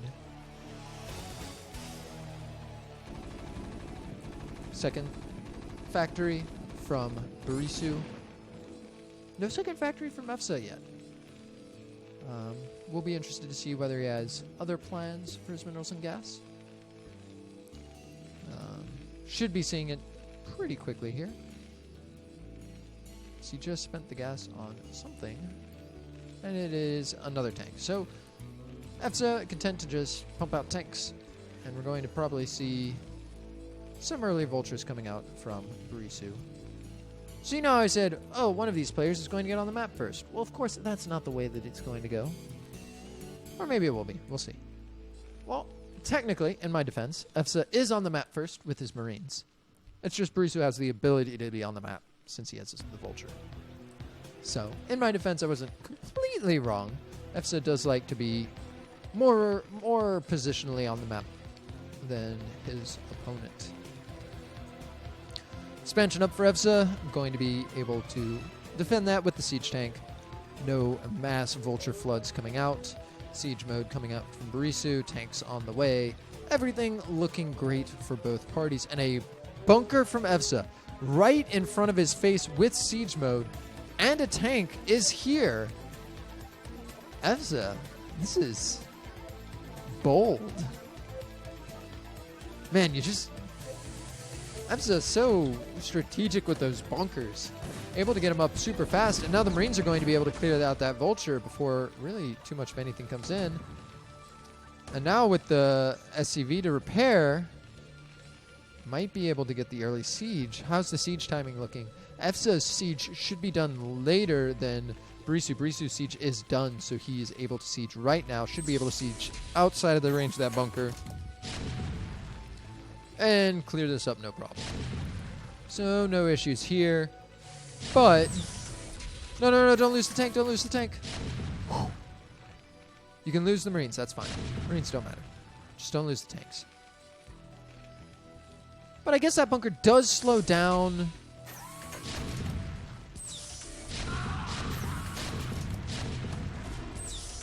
Oh, I don't even know what to say. Tanks are just attacking each other over and over again. So EFSA has the contain. That's what he wants. EFSA wants to get out on the map, wants to get the contain. Barisu is almost certainly getting a starport. No, not getting a starport. Ah, there it is. Like, he's going into dropships. The man is super comfortable with dropship play. And it loves going around the contains that he finds himself in to drop inside his opponent's main. So, third command center, going to be able to get up that third gas like we need him to. Well, EFSA is just macroing out of 2 factories, has the contain, going up to starport pretty quickly as well. Maybe wants to try going wraiths to stop the dropship. So, interested to see whether this is going to be just a constant stream of wraiths, whether he's going dropships himself.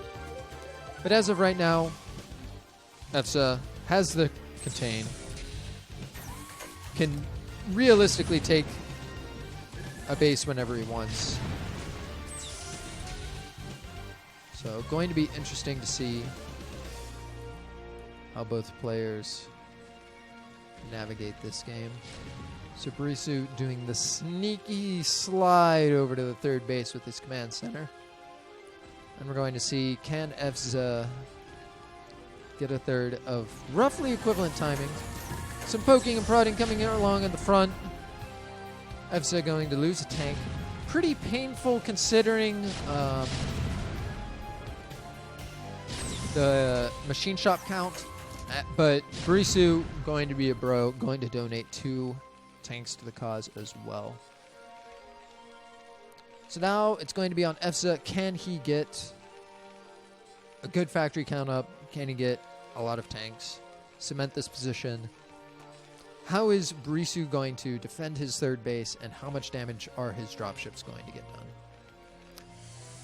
So 1 tank coming up. He's probably going to ferry it over, drop it off, and use that to defend the third. Similarly with SCVs. And EFSA is more than content to just put some tanks on this high ground of clay fields. And we're just going to chill out for a bit as both players just kind of take the positions that they want to take.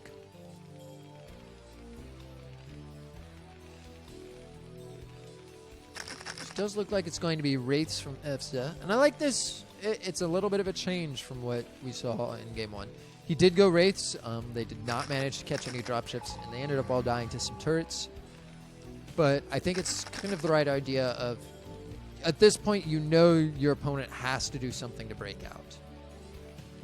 Whether that's a big push, whether that's dropships, they have to do something. And this type of slow siege is difficult. Just 1 hit left on one of those tanks, loses 2 tanks in the process. And again, you don't have as many machine shops down right now. So, yes, you have all these vultures, but what are you going to do with these vultures?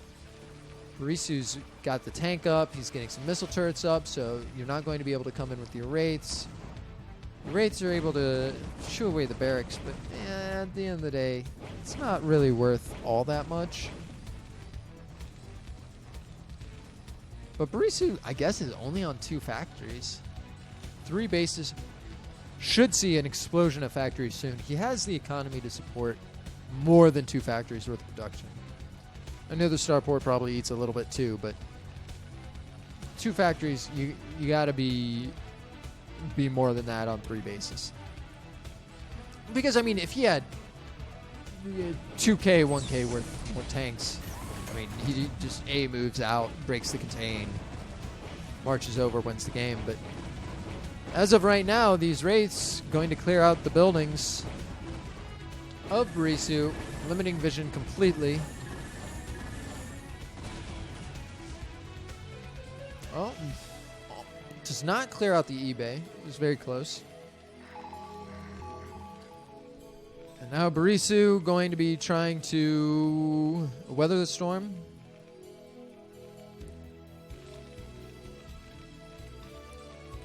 Get up into the big drop play that he likes to play. Gotta have more factories right now, though. Gotta be making out of them, too.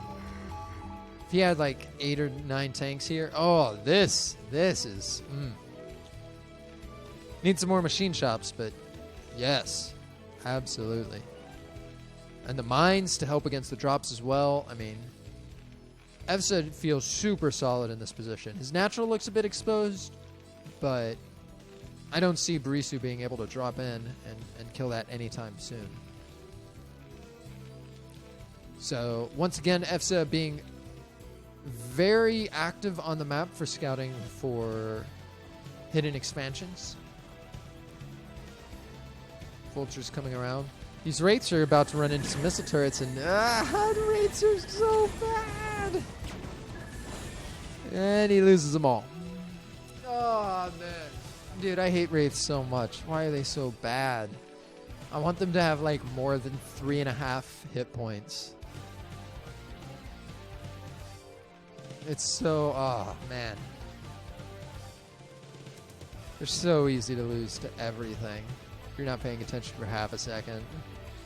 It's like when you decide to be a Wraith player in turn versus turn, you kind of just like sign up for, I'm going to cosplay a Zerg player and try to like do the Mutalisk micro where I don't stop moving my Wraiths for the entire game.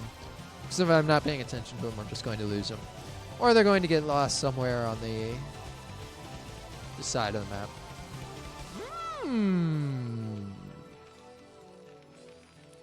Once again, we have some ghosts.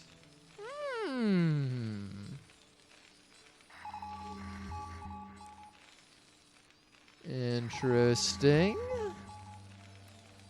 Barisu, you're not going for a drop, are you? It's a lot of tanks. I think he can almost just walk straight up here. Oh, this is not great. Absolutely just walk straight over. Going to ferry some more tanks over, but needs another ferry. This is such a strong siege position, though. Oh! But the tanks from the low ground able to reach, and only trading for vultures as of right now. Bringing some more tanks in.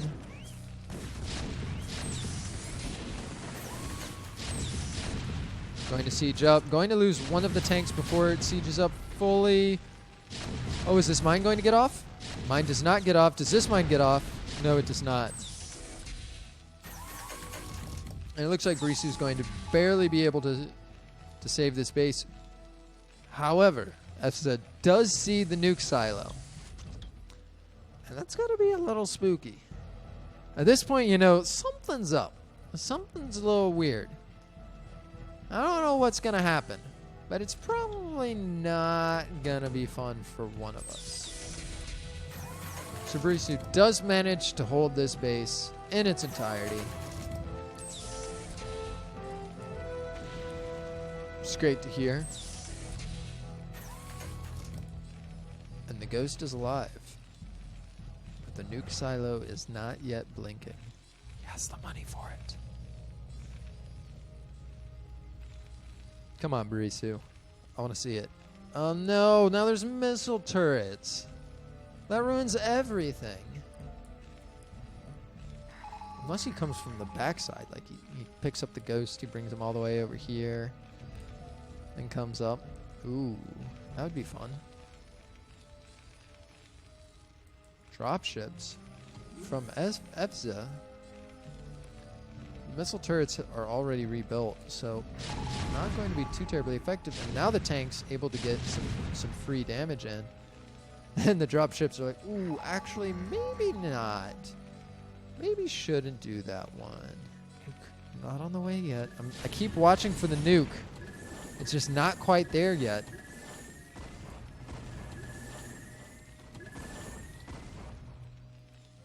These dropships keep looking for a location. Are going to find a weak point, maybe. And unable to unload.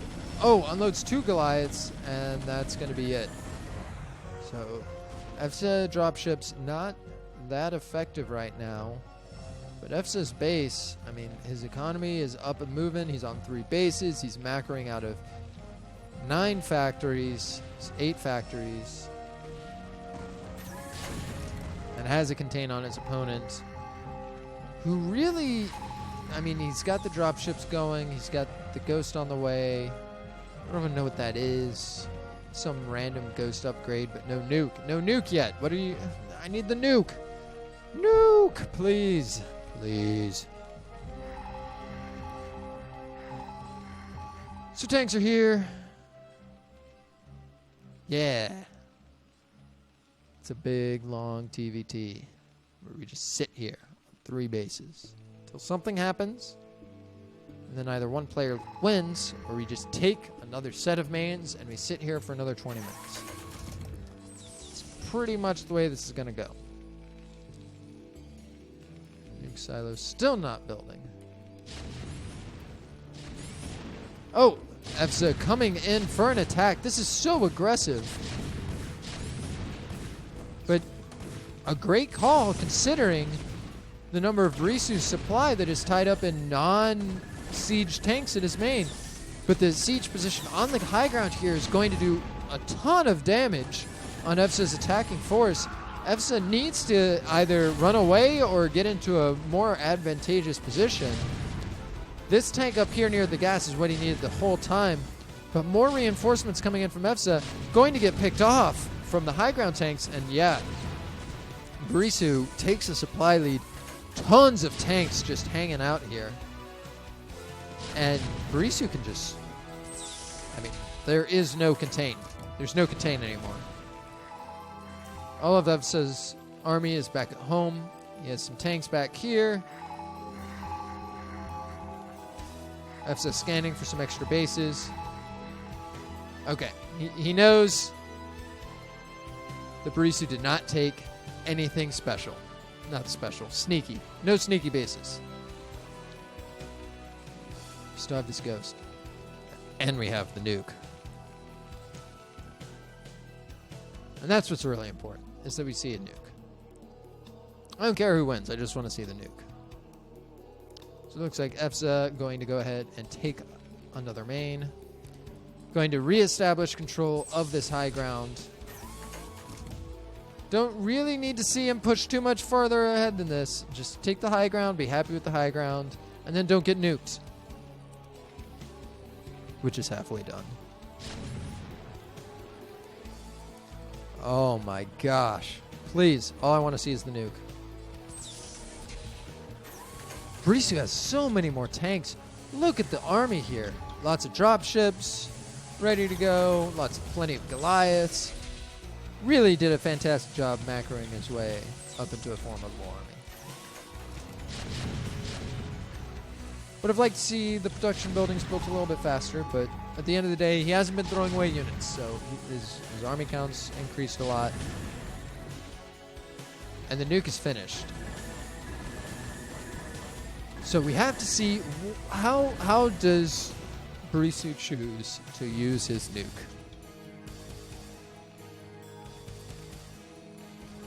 It's in the dropship. Okay. I like it. And where do the dropships go? Could go anywhere. Wraiths are back on the battlefield, but not looking for the dropships, which are passing right by, across the middle of the map. And it looks like Barisu is heading straight for the third, but no, he realigns, decides the main's probably the better target. I'm inclined to agree. Barisu's army is just across the map with the contain. The dropships are coming in. Oh, what an interesting path. Misses all the missile turrets, and Doom drops the third. I heard the ch-chunk from the Ghost. Kills a lot of SCVs at the third.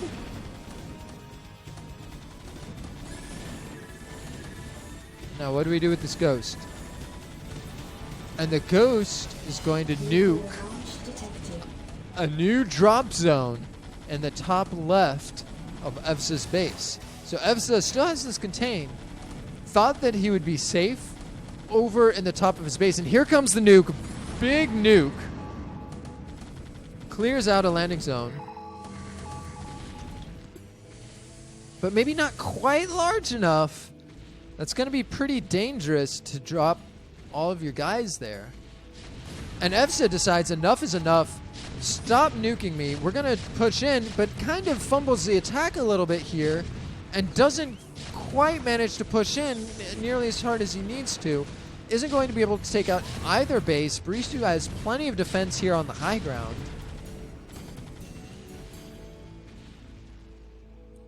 And it looks like Barisu's trying to figure out, well, what do I do now? Looks like he might have tried to drop and then lost. Yeah, he tried to drop and lost some stuff to mines and a Goliath with a missile turret. Meanwhile, EVSA takes a slightly more aggressive position, but it isn't enough to end the game, and the top left it's killer. It's super killer right now. Naturals, pretty close to mined out. Mains mined out. And now, Barisu's going to know about this top left. So Barisu knows about the top left. EVSA knows that Barisu knows about the top left. Everyone knows the state of the game now. Except Barisu doesn't know about the bottom right. EVSA takes the natural out, but loses a lot of tanks kind of to the high ground destruction. Just a little bit of miscontrol is making EVSA slip on this grip on this game slip a little bit. Now Barisu needs to figure out a plan. How do I get a third base? How do I nuke someone again?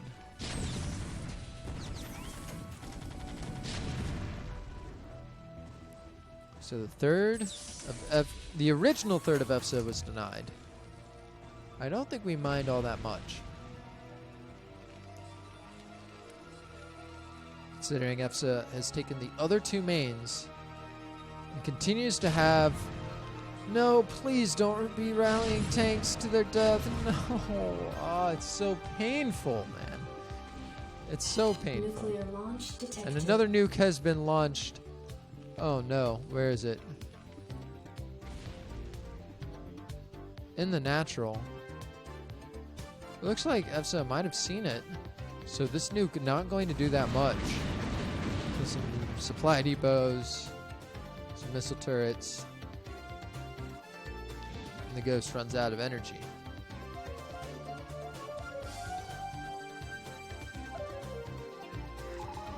Okay, and where do we go from here? Looks like more dropships. Not going to lose that one. It's pretty close, though. But now Barisu knows about this missile turret. Is he going to have enough of defense? No, just abandons this base pretty much altogether. This missile turret's really close, but not close enough. It's going to be an absolute cleanup of the top left. Transfer across the map down to the bottom right.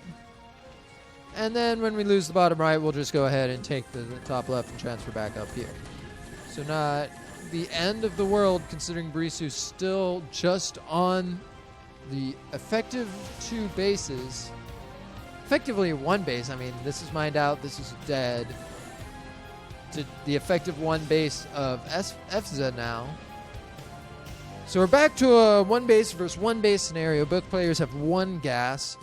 And it looks like Barisu's going to comfortably just kind of push up. I mean, there's just no tanks here for EFZA. He's lost so many to just random engagements across the map.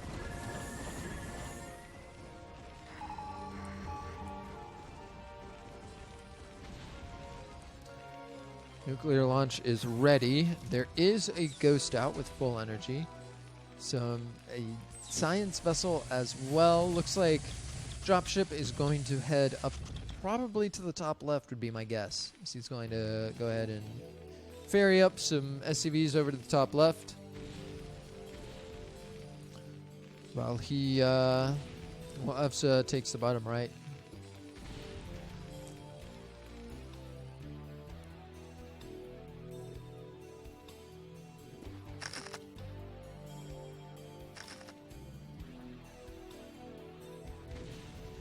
I feel like EFZA has done a great job of using his money, building tanks, vultures, staying on the map. All great things in TVT. His engagements just need a little bit of refinement in order to not lose as much in the trades. You know, he'll lose a little bit to a drop, and then he'll say it's go time, and then lose everything in the counter punch, I guess would be the best way to put it. So Barisu did scan the other main, now knows that EFZA has that base. EFZA trying to retake his third, but it's not going to be enough. And now EFZA bringing over some army, which is well timed since Barisu now is going to be trying to drop here as well. Some missile turrets interestingly placed. Should be effective at least slowing down the drop. And these tanks should allow this to be cleaned up immediately. This should not be an effective drop. EFZA should maintain this base perfectly fine and loses a lot of these drop ships, so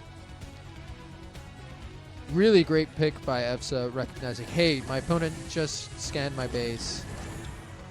That means that I'm in trouble. Let's bring some units down here, build some missile turrets, stop him from dropping.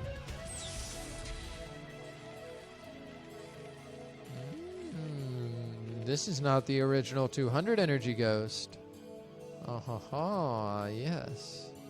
Where are you going, Mr. Ghosty Ghost? Where are you going? Walking across the map? Okay.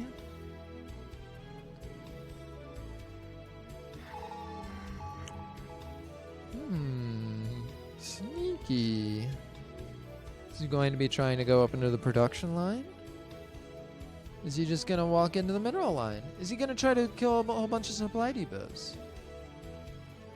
We're on a stealth mission. I think it's top secret information. We're not going to know. Okay, looks like he's going up. Here we go. He's in the main. And we're on. Nuclear launch detected. Here it is. Big nuke coming in. And EFZA has no idea. He's about to lose all these units. Oh, the units move just in time. How many are going to get out? The vast majority of them, and the factories all go red. So now repairs needed on all the factories. But it looks like the SCVs are aware of the situation, going to be able to save most of these. And once again, EFZA just running his tanks into siege lines with like half of his army. He's losing so much supply just to the general bleed off. Like the nukes aren't really doing anything. I don't know where the ghost went. Ah, here it is. Missile turret going up. God, ghosts just don't do anything.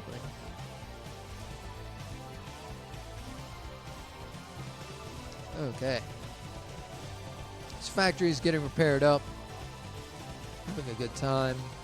Actually, does this I don't think this middle factory builds. If these left two factories were lower, then it would. But I don't think it has an exit square because these two factories are up one hex. The follow-up. Nuclear launch detected. They don't think about the follow-up nuke. Oh no. Oh, just kills him. That's fair. Absolutely fair.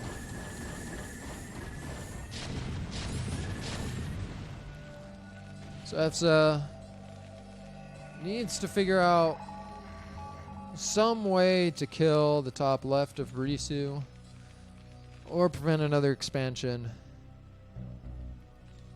or find another base or tech into something else.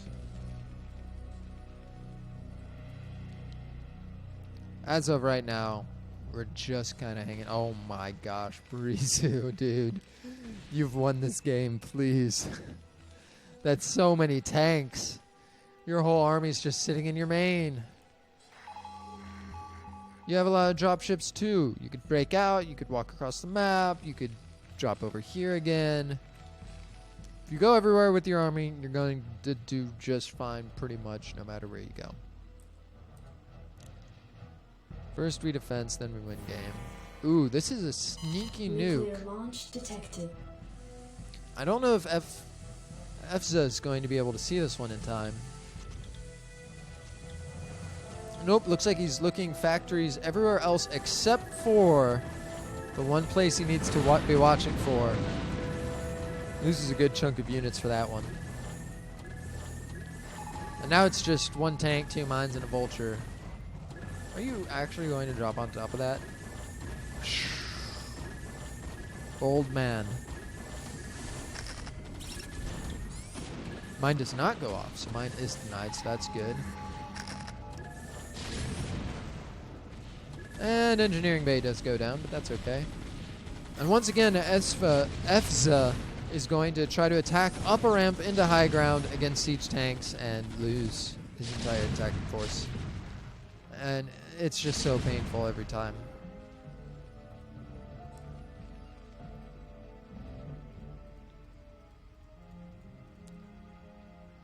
So what is EFSA's game plan now? He has a whole bunch of SCVs hanging out over here.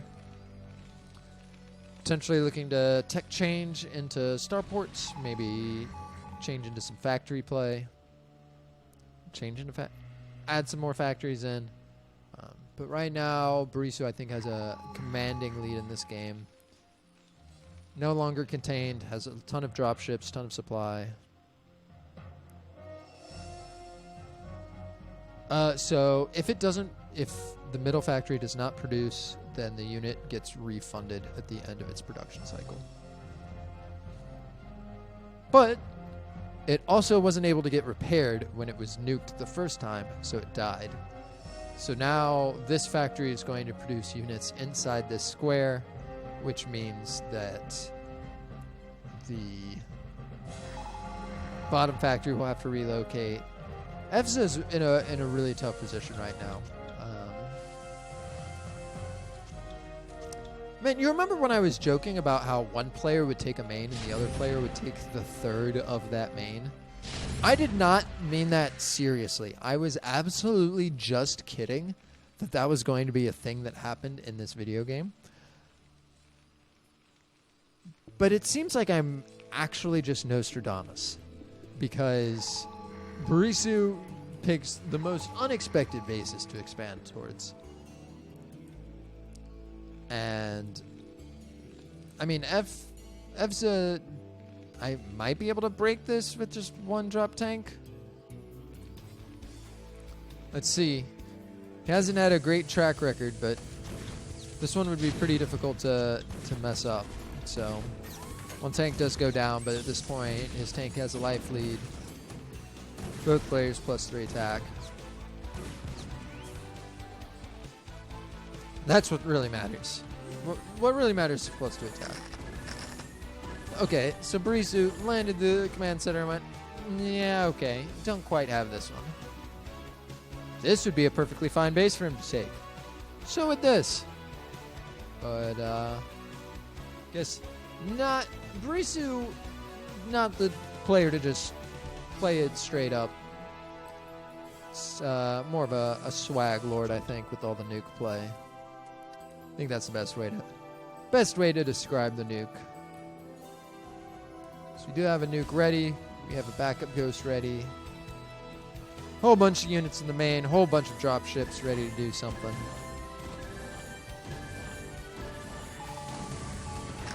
Oh, mine. Big mine hit. And Barisu establishes this expansion. So, EFSA deciding to get up a 5th base. The natural of his second main. Main of his second natural. 5th base. Like 9th command center or something like that. I don't know what's going on anymore. We're doing some ridiculous TVT shenanigans in Tier 3. And I love it. It's so good.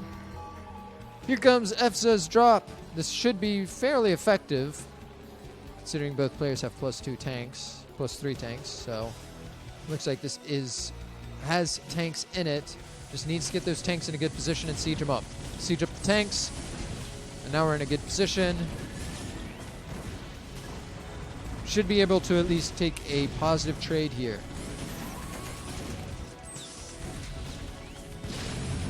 Hold position the Goliaths. Now the Goliaths are pushing up. It's a bit too aggressive. Kills a lot of SCVs. So that's, at the very least, he killed a lot of SCVs. So neither player has a lot of SCVs, despite it being a 40-minute long game. Both players fairly low on SCVs. We just need some way to end the game. Huh. So EFSA's second main is about to mine out. He can't take the third of his second main. Barisu's second main is fine. The top left's fine. The top left natural is free whenever he feels like taking it. Looks like EFSA decided to take the 3 o'clock, which I think is a good choice. But now what? What are we doing here? What's the game plan for either player? We need to be making some SCVs. We have a big transfer over to the natural of the second main. Should be getting up some resources up at the 3 o'clock. Looks like another drop in the top left main. It feels like this is really well defended. And I don't think there's enough in here to deal with the 8 tanks. Oh, nuclear launch detected. Where is it? Oh my gosh. I wasn't paying attention. Ah, there it is. Wow. I guess that's fine. Looks like this drop is going to be dead. This drop's so dead. These Goliaths are ready for it. Picked off immediately. Goliaths do not mess around with drop ships. And EFSA, oh no, walks up into the high ground siege tanks again. No, the tanks. All right, EFSA. I know you're mentally drained right now. There have been nukes going off. You have a whole bunch of units stuck in your factory square. You have more bases, but you have less money and less supply. And honestly, I just don't know what's going on in this game. But you could still win. I believe in you. It's going to be hard. So I feel like Barisu is, I mean, up 70-something supply, mostly tanks and dropships. Allow him to just kind of kill whatever you're doing. But I believe in you.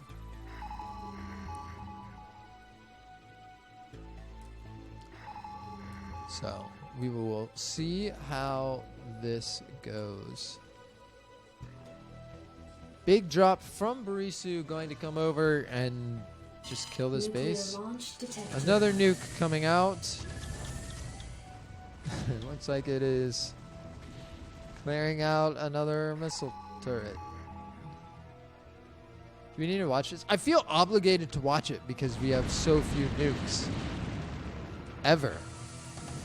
So I feel like it's just like my social obligation as a caster to watch it instead of, you know, the actual important things happening on the map. Because it's a nuke. It's super cool. Ooh, super good dropship movement from Barisu. As to be expected. Going to take out this base, I think. A little bit of a late siege means that a lot of the tanks go down, but EFSA's just trying to attack move in with his army, and the 3 tanks that are here are going to be able to clean up all the Goliaths and whatnot, so. And now the SCVs being brought down too. EFSA's going to lose a lot of SCVs being pulled for no reason. Not going to be able to get anything done, and that's going to be GG from EFSA. Recognizes, hey, I'm just way too far behind. And that's going to end this season. Barisu pulls back after losing game 1 and wins the series 2-1.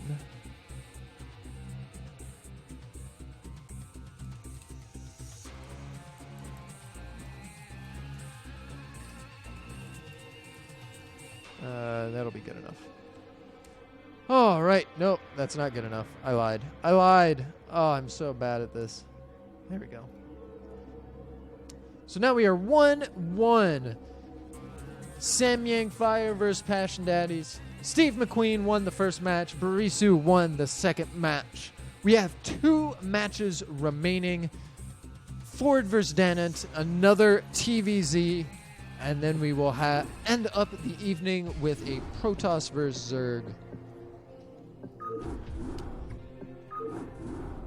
Man, that was a grind. 3 games, tier 3 TVT. I think that series lasted about 2 hours in total. Whew. I'm going to grab a glass of water. I recommend everyone do the same. Stay hydrated. I'll be right back.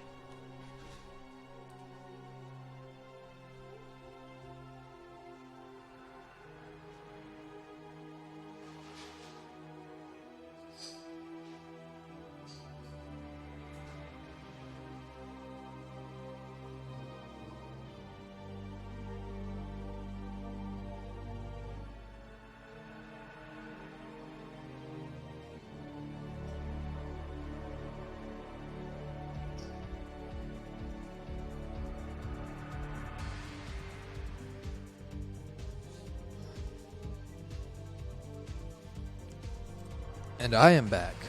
My water was delicious. So, set number 3, Samyang Fire vs. Passion Daddies, tier 3, week 3. TVZ is probably my favorite matchup too. I don't know anything about Ford or Danant. The replays were given to me that said Danant versus Ford. I believe Ford used a different name. I'm going to go by Ford though, because I think that's what it is. If somebody knows otherwise, please let me know. But we're going to go ahead and hop in to set 3 game. Oh, wait, no. I lied. I have to change the names. Oh, I'm so bad at this. Okay, sweet. Let's change the names up. Almost just messed everything up.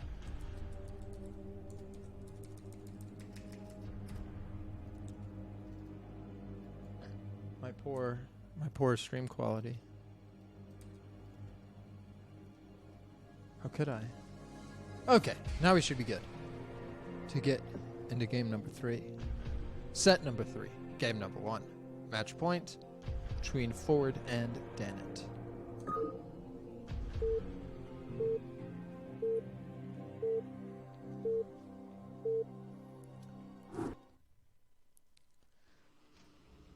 So, as our gray Zerg in the bottom left, we have our Zerg player from Team Samyang Fire, Ford.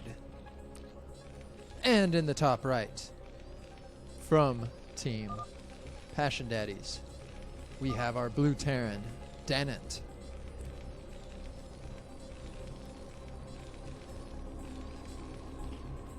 So TVZ on match point. It's my current belief that it's a good mech map. Haven't ever actually gotten the chance to play mech on it, considering every time I've played on this map, it's been an early pool, and I've just died immediately. So, interested to see how Dennett chooses to approach it, whether he goes with a traditional bioplay or some sort of mech variation. Being a 2-player map with not very many bases, I do think that it's difficult for the Zerg to kind of like out macro the Terran and be a big scary Zerg player, which leads itself to like, you know, oh yeah, you can just take whatever bases you want. I'm just going to build a whole bunch of siege tanks, take the bases that I want to take, and you can do whatever. I don't care. So again, I think it's a great mech map, but we'll see whether Dennett agrees with me or not. There is something to be said about just playing the style that you're comfortable with and just saying, hey, I play bio all the time, so I'm just going to keep playing bio. Absolutely nothing wrong with that. So barracks coming down from Dennett. It looks like it's going to be just a normal 13 hatch from Ford.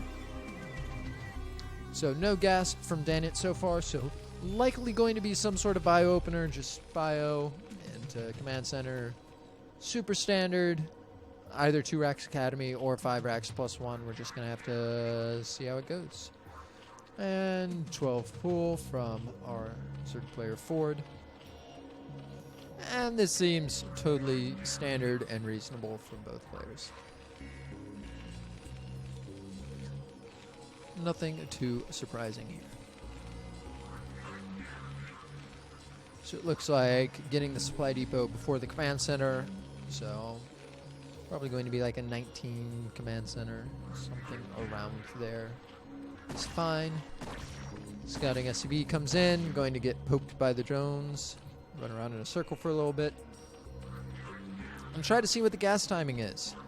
Looks like Ford is going to take a 3rd hatchery, so some sort of 3-hatch variation. Likely when you see the 3rd hatch, it's almost always Muta.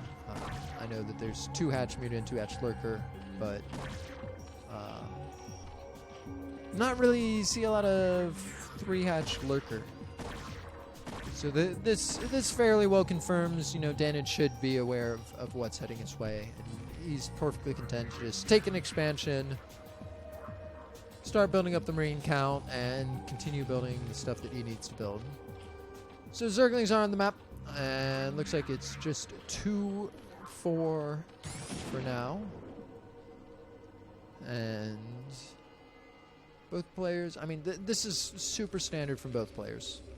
So nothing too exciting happening in the early game, which is totally fine. Absolutely no problem with that. We just need to see how things progress.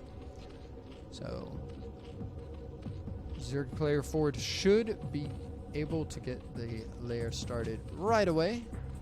Should be going fairly quickly into Spire Tech. Scouting drone on the run, runs into trouble, aka 4 Marines at the base. Academy coming up, 2nd racks coming up, bunker coming up in front of the natural. So 2 racks Academy, super safe, super standard. Now the Lings aren't out on the map, so Dennett could push pretty much whenever he wants, and Ford would have absolutely no idea about it. So I wonder when Dennett is going to decide to push out. Usually you want to wait till medics and stem to get out on the map. So you have an academy coming up. Should be able to squeeze 2 or 4 more Marines out before the academy finishes. And then be able to pump some medics. Layer finishes. Should see a Spire hopefully very soon. The more delay between that academy and Spire, between the Spire and the academy, the scarier it gets for the Zerg player. Oh, it actually looks like it. Man, why did I go on this huge rant where I was like, usually when you see 3 hatcheries, it's not 3 hatchery lurker, it's 3 hatchery Spire. And then here I am looking like a fool. Where Ford just is like, actually no, I'm just gonna go 3 hatchery lurker. I'm like, okay, that's fine. I have been told that, especially until you're at a very high level, it's just not worth it to go mutas. You're going to mess up other parts of your build. I do like getting the Spire because you will need Scourges eventually. Anytime you see like a macro lurker build, you have to be super vigilant about drops. Just getting fast drop ships as a Terran player, you're like, oh yeah, you have Sunkens and lurkers, but I'm just going to go where your lurkers aren't. And sure, you can have 2 lurkers up a ramp, but that's not going to do anything. And now the Marine's going to run into this group of Hydras and Zerglings. So now it should be very obvious what is going on from both sides, really. When you see lurkers, when you see Hydralisks like this, you know that, okay, he was going for some sort of lurker play. And the lurker's getting morphed right in front of his face. Sunken's coming up. Medic's going to heal the Marines enough to keep the Hydras from really killing anything here. I mean, Hydras just don't do enough damage to out-heal the medics, to out-damage the medics, and the Hydras are just getting torn apart by 4 Marines. The medics just keep them alive for too long. A lurker does get up, but isn't burrowing just yet. The Sunkens are on their way. Only 3 Marines alive, but able to kill multiple drones. Now the Sunken is up, but again, 2 medics able to out-heal that, but they're out of energy at this point. Will the lurker die before it burrows? No. Marines decide to go into the main. I mean, the medics are out of energy by this point, so the Marines should all die, then the medics all die, and we are okay. Everything is fine. Everything's fine. But now you have an interesting problem as if you're the Zerg player. How do I take a 3rd base? Where do I take a 3rd base? Our opponent knows we're going lurkers, so he's already got tanks on the way. He's going to be teching up into that science vessel or dropship. Now we have the Spire to stop the dropship. How do we take a 3rd base? That's what we need to be watching for from Ford.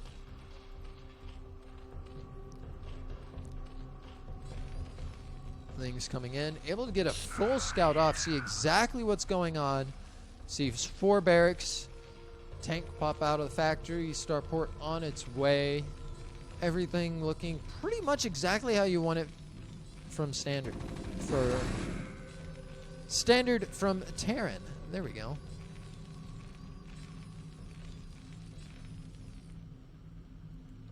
And just sitting on 2 bases, building up your workers, building up your units, getting ready for a big push with tanks and science vessels and Marines and medics and all the good stuff that makes everyone happy. So Ford spreading out his Zerglings across the map.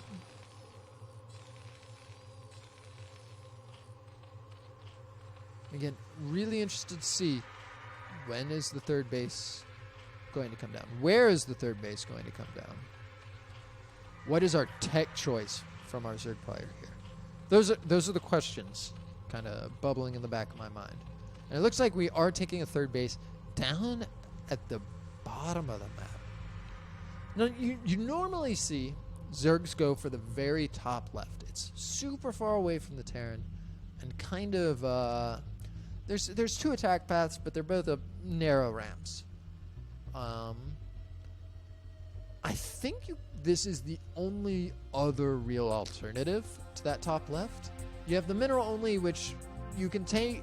You're more likely to take that in, I think, ZVP than you are in ZVT. You really need the third gas in ZVT. But the bottom base, I think, should be fine. You can defend it with lurkers. I think if you have Yutas, you can just pop back into the main, back and forth. That would work quite well as well. So Dennett able to get out on the map with Marines. No medics with this, so a little spooky. Need to bring those medics up. Don't want to get that surrounded by Zerglings out alone. And oh no. I'm so bad at deciding which one. So Dennett scanning the top left and bottom right, but not this bottom center. So does not know about the third base from our Zerg player. So the way we're taking third base is we're just going to be a little sneaky about it. And that's been a pretty common theme throughout tonight's games. It's like, just like sneak out a base and not have anyone know about it and it not get punished. We're just going to hope that works. And so far, it looks like that's going to work quite well for Ford. Has a healthy drone count, good saturation on his bases. I'd love to see the third gas coming up, and because Hive is on its way. Hive Tech is really gas expensive. Does have a big gas bank though, so going to take him a while to burn through that. Should be able to get up to Filers or Ultralisks and Adrenal, whatever his heart desires, really. But Dennett's push looks pretty strong. Has a control group of Marines, some medics, some siege tanks. We'd love to bring these extra Marines, maybe a couple extra medics, but this is a strong push. Should be able to really punish. That's a lot of lurkers. I don't know, man. It's going to take a while for the tanks to get through all these lurkers. You have the Scourge up, so if you lose the vessel, then you're using scans instead. And by that time, I think Defilers might be out. And when Defilers hit the field, whew, you know things are starting to get difficult for the Terran player. Defilers are just so difficult to deal with. But so are tanks when they siege, where you can't deal with them. So here comes the Terran army pushing up, a little spread apart, a little disheveled, going to lose a couple Marines. And now Ling's getting aggroed into the tanks, going to just get slaughtered by the Marines. And then the Marines are moving forward, and the vessel gets sniped. Huge vessel sniped. I mean, that's a huge deal. Now, all of a sudden, you don't have high ground vision. You have to spend scans to look at the lurkers. And units are just kind of moving in one by one, and that's going to be difficult. But it's worth it to not lose the lurkers. And Marines are trying to run up the ramp, and that's never going to work. The lurkers absolutely demolish all of these Marines, and now it's just 2 medics and a Marine against the world. And the Marine's going to clean up. So, no more Marine. These Lings should be able to come in, clean up the siege tanks. And there's only vessels here now. What is our Hive Tech of choice? Is it Ultras or is it Defilers? Or do we just stay on Ling Lurker? Ling Lurker's doing pretty well so far. And the push from Danant has been cleaned up, but there's a follow-up ready to go. Another handful of bio, 3 tanks, some vessels. Should be seeing a couple more Scourge come out to deal with those vessels. And it looks like it might just be upgrades in Adrenal. Some Lurkers and Lings waiting in the side. Could go for a big counterattack as he pushes out. And there are those Scourge. Ford is really playing this game well. Having units when he needs them. Sneaking out the third base with the third gas. Going to be able to get Ultralisks and Defilers out. Use that gas. And now Dennett's going to try to sneak a third, but Ford moving his Zergling already on top of it. Knows what's going on. Dennett, that's a big push. you've got to be careful. Defilers should be out in time. Consume should be ready. And we have the backstab of lurkers ready to run in as soon as Ford knows about this push. So he knows now. And these fire bats are definitely getting their money's worth. An absolute slaughter of zerglings. Just a bloodbath in the middle of the map. As the lurkers are now going for a flanking maneuver, going to come in, try to snipe off these science vessels, but all the Scourge get picked off. And now it's a matter of how long does this push take to do what it needs to do. Only 2 lurkers remaining. Does a lot of damage to the bio ball, but there's 4 medics with plenty of energy. So should be able to keep all of the Marines and fire bats healthy here. A Zergling flank coming around, and these tanks are exposed. So it could be very effective. Or it could be running all the way up top. But we know this hasn't landed yet.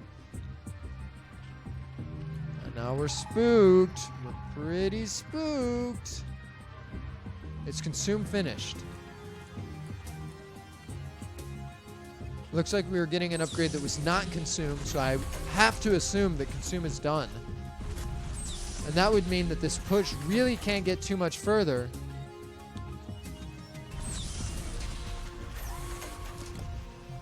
Slowly inching the tanks forward. Here we come.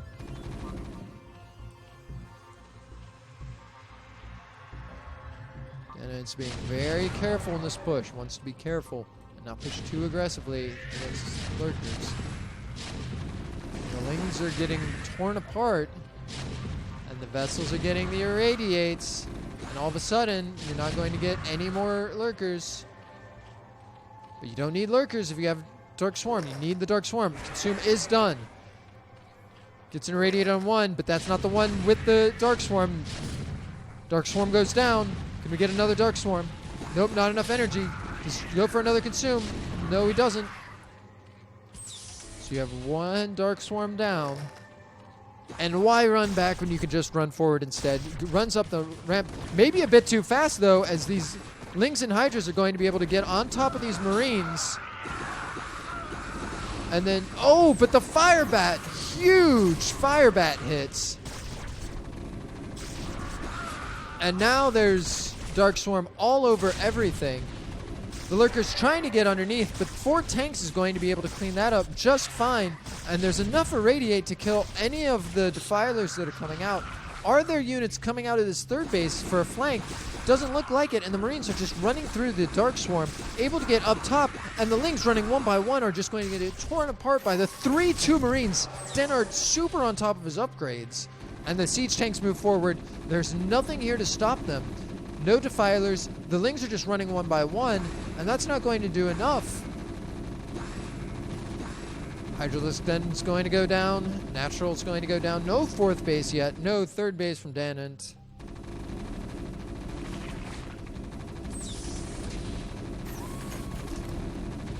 So close. TVZ, especially at the low levels, so unforgiving for the Zerg player. You just have to be on top of all your timings. And I just don't see a way. Oh, okay. Cracklings are pretty good, as it turns out, but not quite good enough against all the Marines that are on the map. And a big drop in the main. Going to clean up the couple of queens that we had, gathering energy that weren't able to actually get into play. Tyler Mound goes down, and Ford taps out. Game 1 goes to Danant of Team Passion Daddies.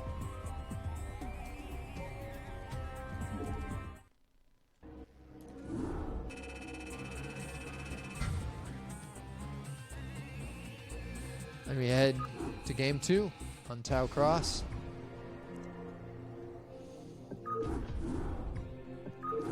Man, that felt so bad.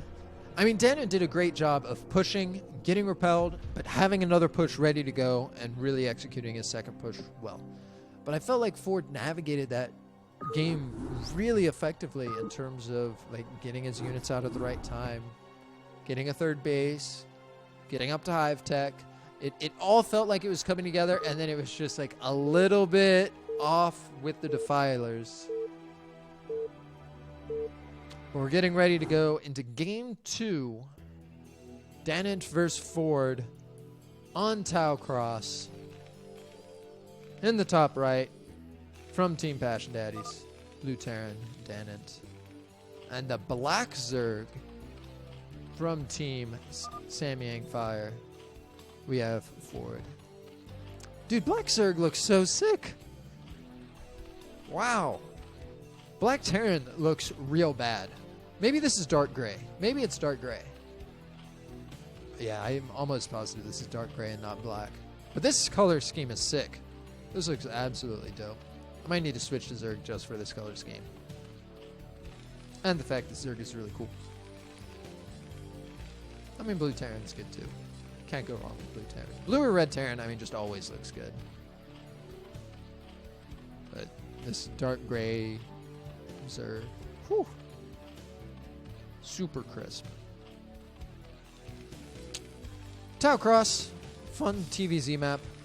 There's a lot of different stuff you can do.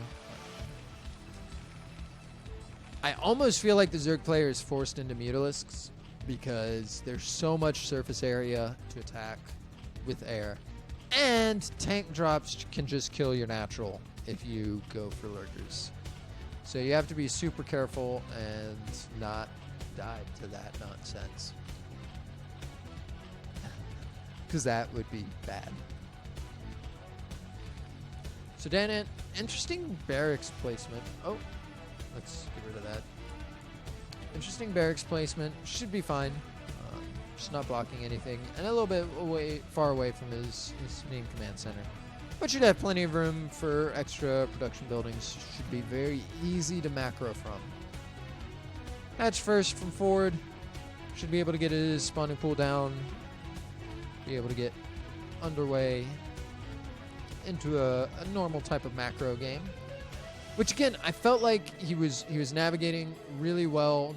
Had the right, like all the right ideas of what he needed to do.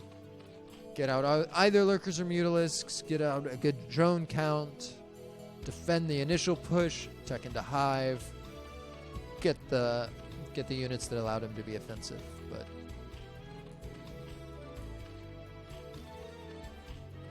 just a little too late on all of them, a little too strong from our Terran player in the pushes that he had. I mean, the fire bats did so much. Like, if he didn't have the fire bats in that push, I just don't think he wins the game. I think the Zerg player forward would just be super far ahead. So, going to be fun to see how the players adapt for game number 2. Overlord kind of taking a risky gambit over here. Gonna take a peek into the main base. Scouting SV looks like it goes down, but does see the third hatchery. So should know that it's probably a very similar type of play from Ford.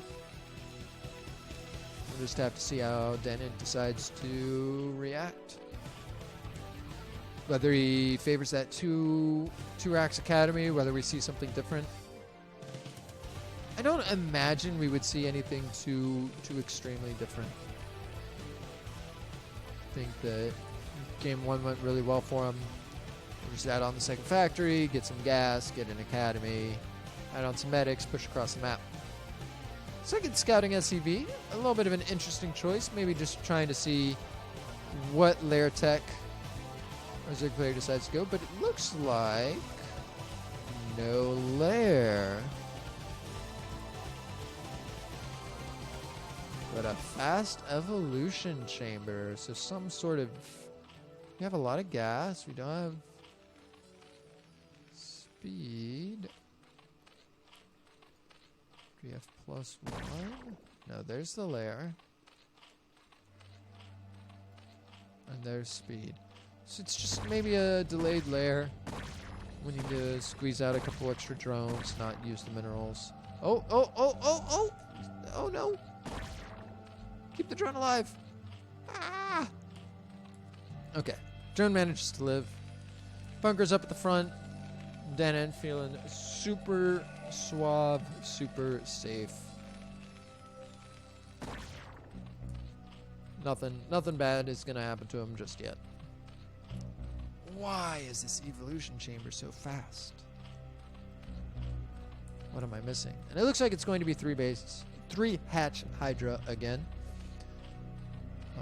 And it seems like this is more of a macro style lurker build. Not 3 hatch Hydra, 3 hatch lurker. Yeah, more of a macro lurker build than necessarily your 2 hatch lurker all in build. So there is complete lurker aspect on the way. Then it doesn't actually have missile turrets up at the front yet. Just getting 3rd barracks, factory, academy, but no eBay. Grids maybe not quite as high of a priority. And there's the eBay right now. So should have missile turret at the front in time, and a much faster Queen's Nest from forward than we saw in Game 2. Looks like drones heading out onto the map should be looking to establish that 3rd gas base that we want. And yeah, Danon seems completely content just to macro up, tech up, get his tanks, get science vessels, whole bunch of Marines and medics. Actually, no medics yet. That's a little spooky. Does he have stem? Actually can't tell if he has stem yet either. I don't think you want to be pushing out without the medics. The medics just add so much oomph to the Terran army. It's what you need. Ah, there's one. Give me more. Yes, there we go. 4 is a great number. So Danon, I mean, really, so far, can't complain about anything that's going on here. And forward looks like building his lurkers out in the middle of the map. That's pretty scary. The Marines are coming up. Hive is on the way already from forward, so I don't know. It's gonna be spooky. And it looks like there's a gentleman's agreement not to cross this bridge. We're not crossing the bridge. You can stay over there, and I will have my lurkers right over here. Ooh, a big stem. And now we know the exact state of what's going on. There's lurkers on the bridge. There's Marines with stem on the other side. Should be a tank with siege mode on the way. Vessel should be on the way shortly. And a 3rd base coming up for forward, about halfway done. Hive is finished. We can be going into any of our hive techs yet. We're super light on gas. All of our gas has been going into lurkers to slow down this push. But we could have defilers out of time. Now we're just getting greedy. The lings are coming up. If all of the lings went with the lurkers, you're good. You just have to do it all at once. Here we go. Here's some. But it's not all at once. Going for the tank. And the Marines are just barely going to be able to save this tank in time. Another scan goes down. This tank is really trying to focus fire the lurkers down. Unburrowing. Oh, and mistakenly just running directly into a single lurker with the Marines. That's going to slow down the push even more. So Hive is up. What are we doing with it? And it's another Evo chamber. No Hive tech just yet. 3rd base is complete. So we can get that 3rd gas for forward. These lurkers are doing a great job of stalling the tank push. There's another tank at home. And the first vessel is on its way. Radiate should be done for starting vessel energy. Should be. And it looks like we're just really focusing on our Zergling upgrades. That's where most of our gas is going. Second tank coming up. Zergling's running around. Now Danon's kind of trying to figure out how he's going to navigate this. Also an attack on the Marines. And the vessel's out, so he doesn't have to use scans. He can just siege up. Uh-oh, and here comes the Lings across the bridge again. We don't want that to happen. Doesn't lose too many, but needs to make sure that they're not getting baited into the tanks. More lurkers coming down.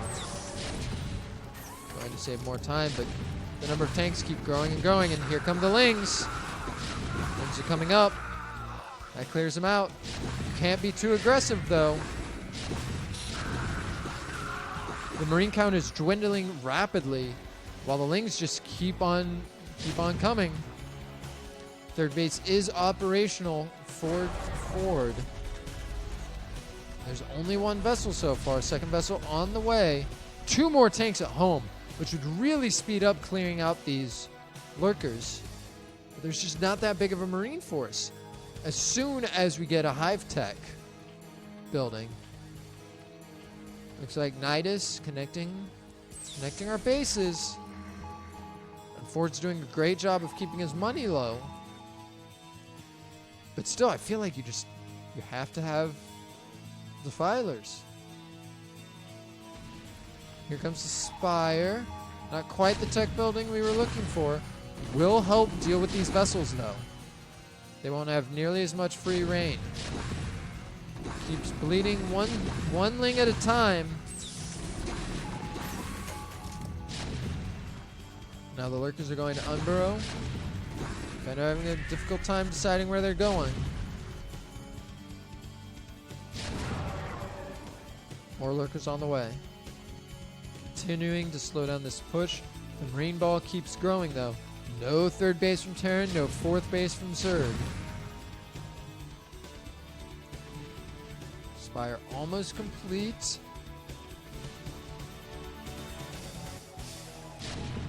Really, we're just watching the slow siege here up front.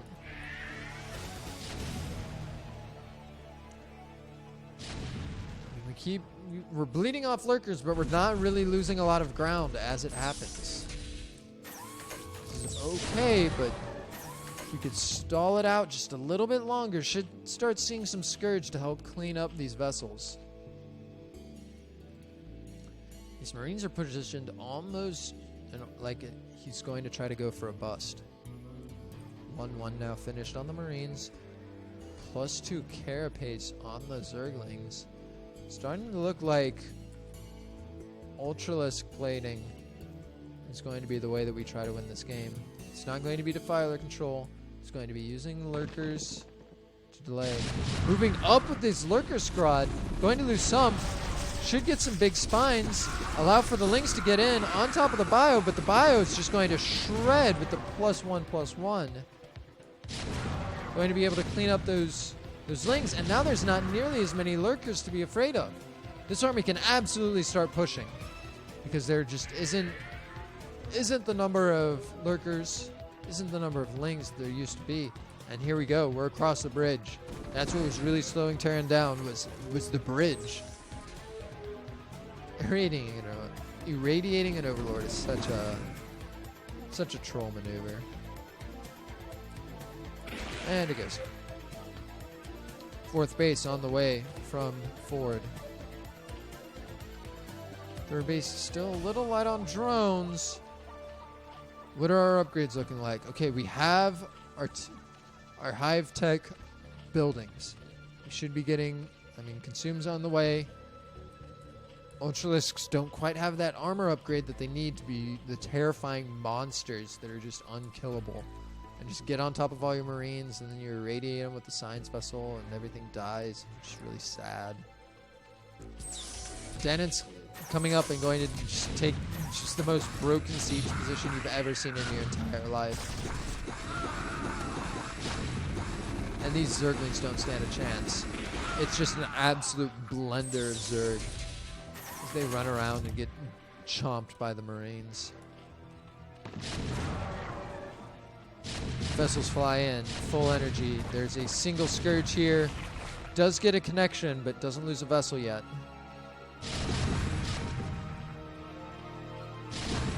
There's only 2 Lurkers here.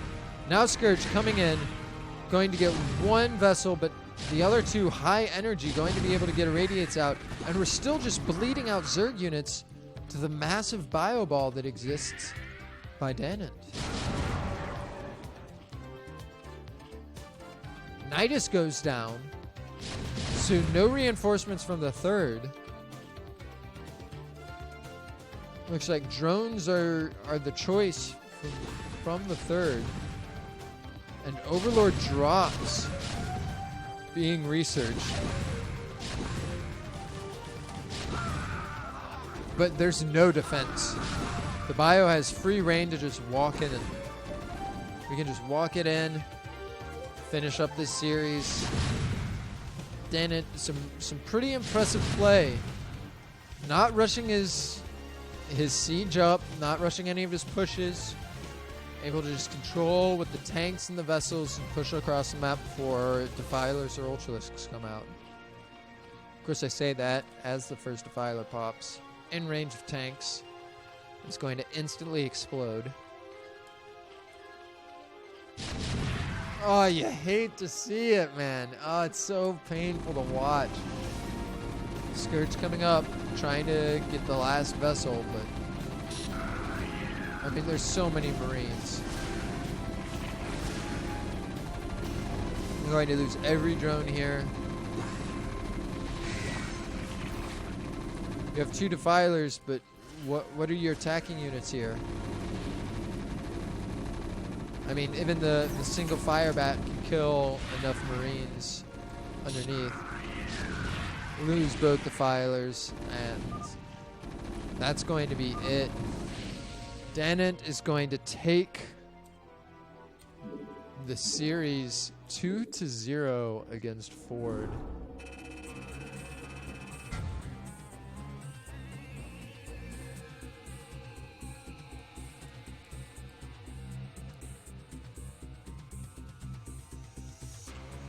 And that will bring team... Oh, I put that the wrong way.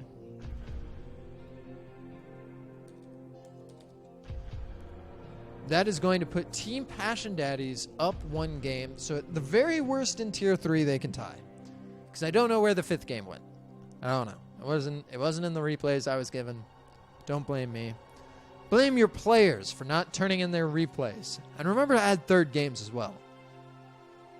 Because I'm pretty amnesia inclined, so I can just copy and add fake replays to myself.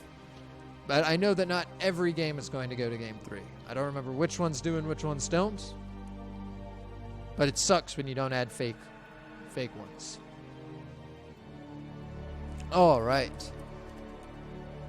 So, we're into our last match of the evening. I do think there is another cast going on after this of T2 Week 3 of Operation Indecision versus Team Socialized Healthcare. But I do not know exactly which stream that will be on. Actually, that should probably already be going on. I'm sure that there are people there already. But we have one more set, and then we're caught up through week 3 for Tier 3 of non-Operation Indecision games. And that's really what my job is. So, last set is going to be BDB Rufus versus Leonix. It is a PVZ, which is not a matchup that I have studied super in depth. But I can definitely say the Zealots are moving out with +1 attack. And that's pretty darn strong.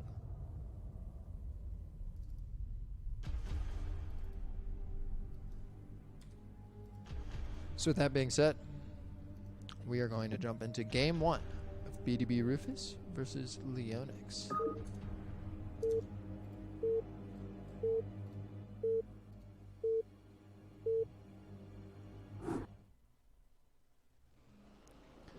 So, in the top right, as our Tan Zerg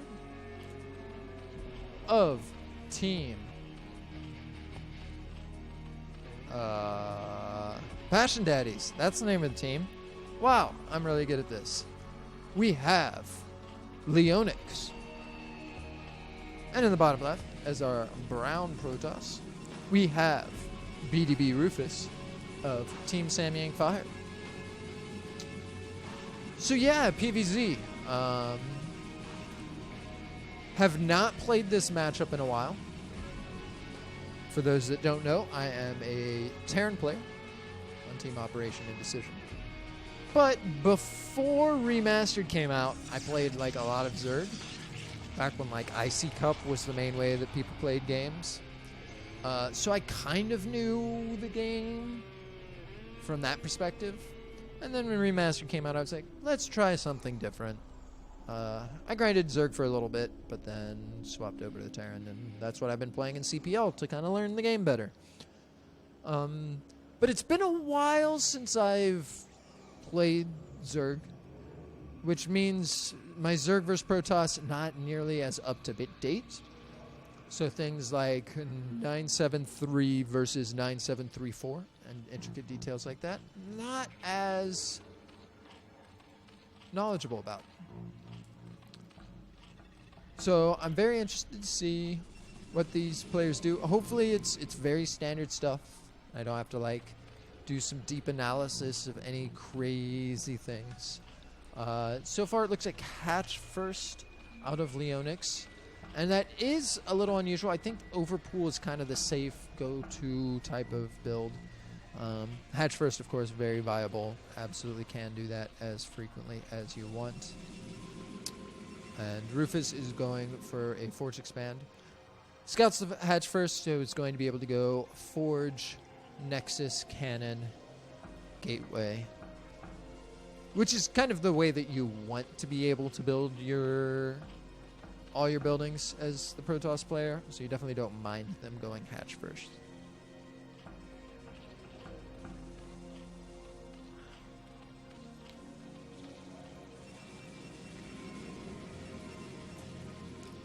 So for match point in PvZ, it's going to be an interesting time because I'm not sure how Zerg really ever gets a third gas. It just seems so impossible to defend the top left. It seems so impossible to defend the bottom center. The mineral only, I mean, yes, you can defend it, but it doesn't really get you anywhere long term because you don't have, it doesn't have the gas. Meanwhile, if the Protoss doesn't get a gas third, it's bad, but you can just build a lot of zealots, and zealots are pretty manly. Now, I'm not sure if this is the 100% kosher wall-in for this map with the gateway so far forward. I think it is. I think that I've seen other people wall like this, and I know nothing about Protoss walls, so hopefully this is correct. And this is a lot of lings coming out of Leonix, so should be able to get on top of this cannon. And yeah, actually, with lings on top of this cannon, Rufus is in major trouble. I did not expect lings to just be able to walk across a map like that. First Zealot comes out, and being in that position, not quite able to take care of the lings in time. And if these lings come over in time, it should be able to just carry this opening. So kind of a blunder out of Rufus from these initial Zerglings, and looks like he manages to either get a cancel or a kill on this other cannon. So there's still no cannon. As more lings are coming in, the Zealot's about to pop out. The probes are going to be strong, but there's more lings coming in. So this Zealot isn't really going to do much, and now it's just lings against probes, and that is it, actually. I was too focused on the exact details of the wall and to see that Rufus just fell apart. Leonix going to go up with a really fast ling push.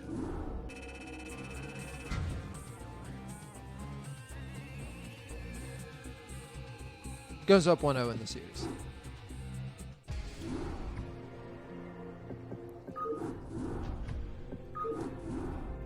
Straight into game 2. Let's do it.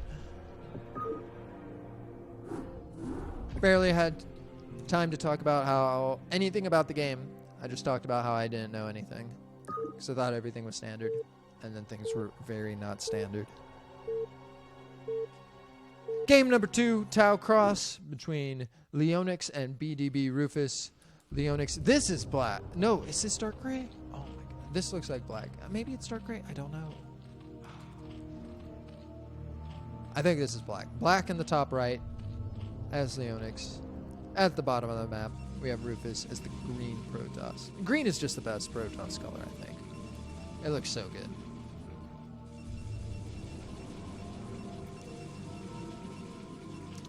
So, wow. Lings, pretty good unit. Managed to just build 8 lings, run them across the map, and kill the 1 cannon, and win the game from there. So, interested to see how Rufus decides to adapt into game number 2. Probe coming out. Is he going to go for the Forge Expand again? I feel like it's better to just say, hey, you know what?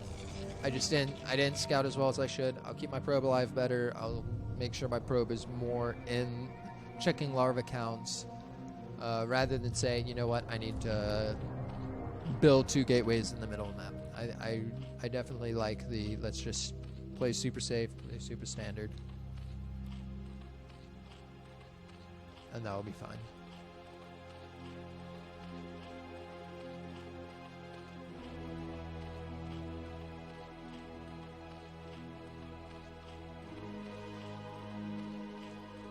So this looks like 9 pool speed, which is an aggressive Zergling opener. Leonix probably recognizing, hey, my opponent died really easy last time. Let's just go kill him again with 9 pool speed.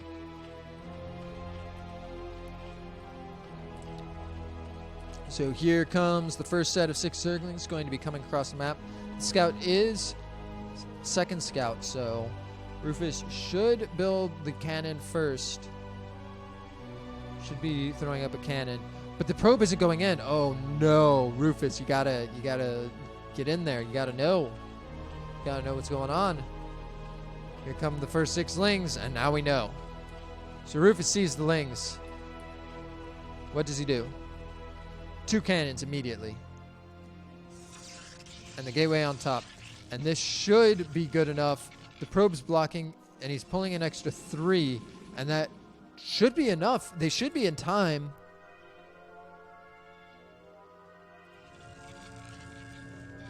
One cannon is finishing. Second cannon should be close to done right about the time the lings show up. So an adequate response from Rufus. Here come the lings. The probes go back right as the lings come up, and the lings are just going to run in. Half health on 2 lings. Not the end of the world, but these lings can do a lot of damage inside the main if they're microed well. But you have to micro them well while also doing all your macro stuff at home. But it looks like macro stuff at home includes building more Zerglings. Oh, no, it's drones now. Just a couple more Zerglings out on the map. This probe getting chased around. Loses 1 ling in the middle of the middle line. You really can't afford to do that right now. Nexus on the way from Rufus, actually ahead of the natural hatchery from Leonix. So Leonix in some trouble. And the second ling goes down just to another single probe. Probes are so strong. Why are probes so strong? So frustrating to deal with all the time. So Leonix trying essentially to just like figure out a way to catch up in this game. Has some hatcheries coming down, trying to drone up aggressively. No Zealot yet. No, nothing really too crazy coming out of Rufus. Just probes, Nexi. Here comes the first Zealot.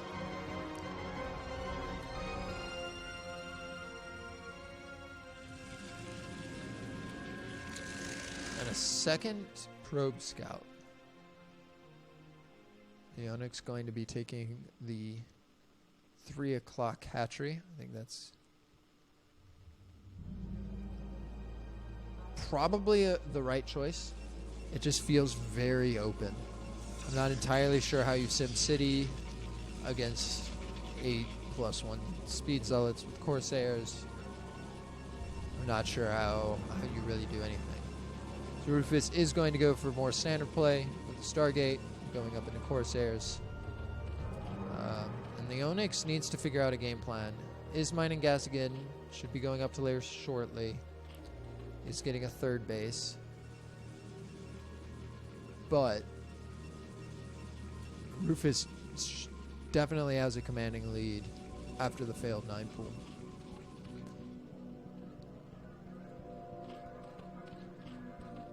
Hydralisk then going to be the choice. No layer still from Leonix.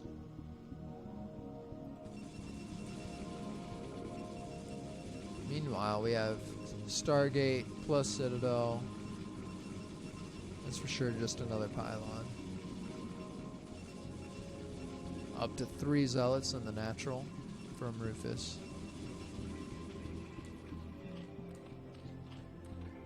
And Rufus has an exact read of what's going on in this game. It's going to be able to march across the map with these 3 zealots. Put a lot of damage onto this 3rd, force a lot of extra units. The layer is on its way now. You have some Lings and Hydras. Corsair's going to clear out this first Overlord. There's no real Corsair defense anywhere else. There's like a single Hydralisk on the map. Second Hydralisk pops out at the 3rd. Might be cleaned up pretty quickly. Managed to kind of scoot away from the Zealots. Now the Zealots need to make a decision. Are they going to chase units or are they going to attack the 3rd?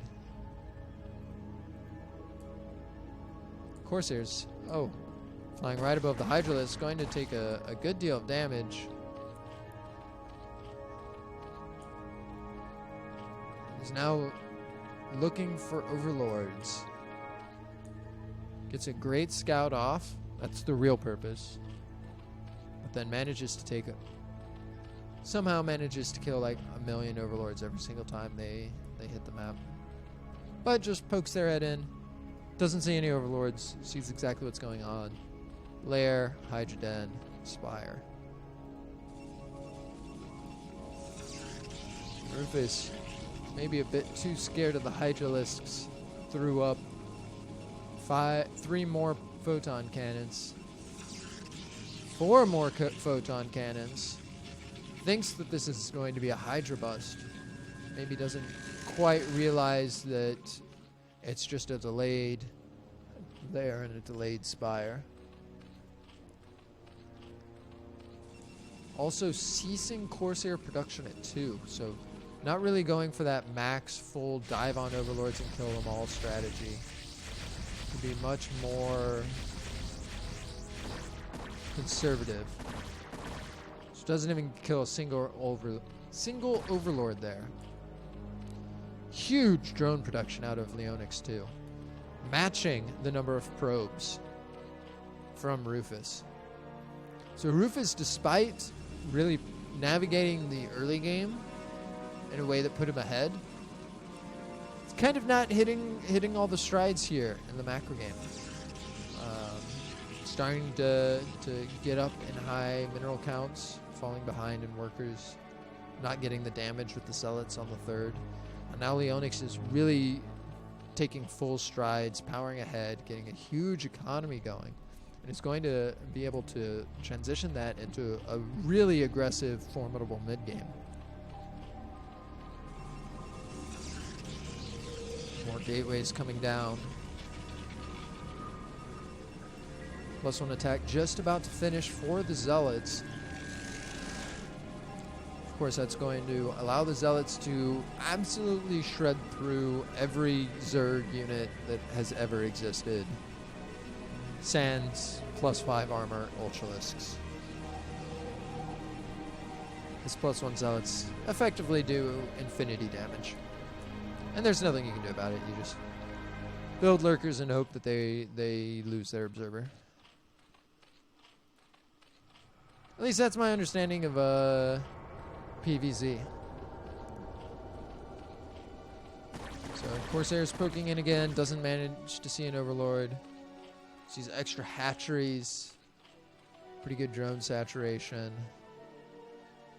Drone looks like it's getting ready to take a 4th base. And the 4th base does go down. So Scourge scouting around, and here's the DT. So the scout in, seeing no Overlord, means the DT gets to come in and kill every single drone for free. And it's so disgusting, man. Absolutely disgusting. Leonix is going to tab over to his 3rd, not see any drones, and know exactly what happened.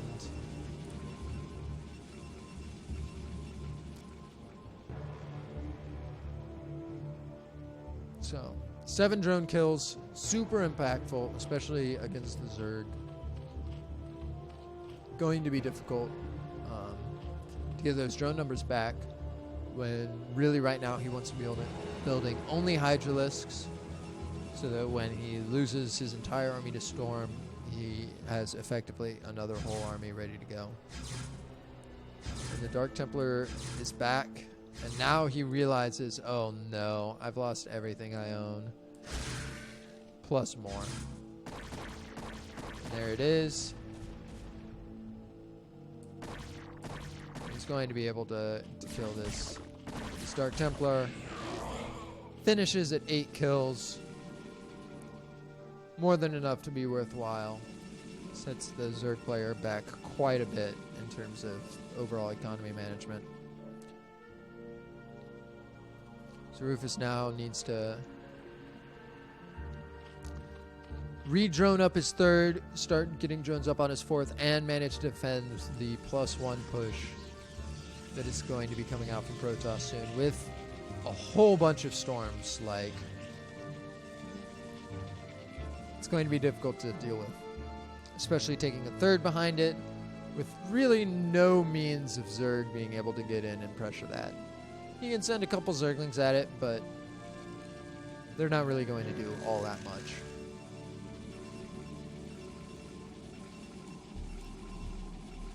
So 7 gateways for a Protoss player. 8 gateways.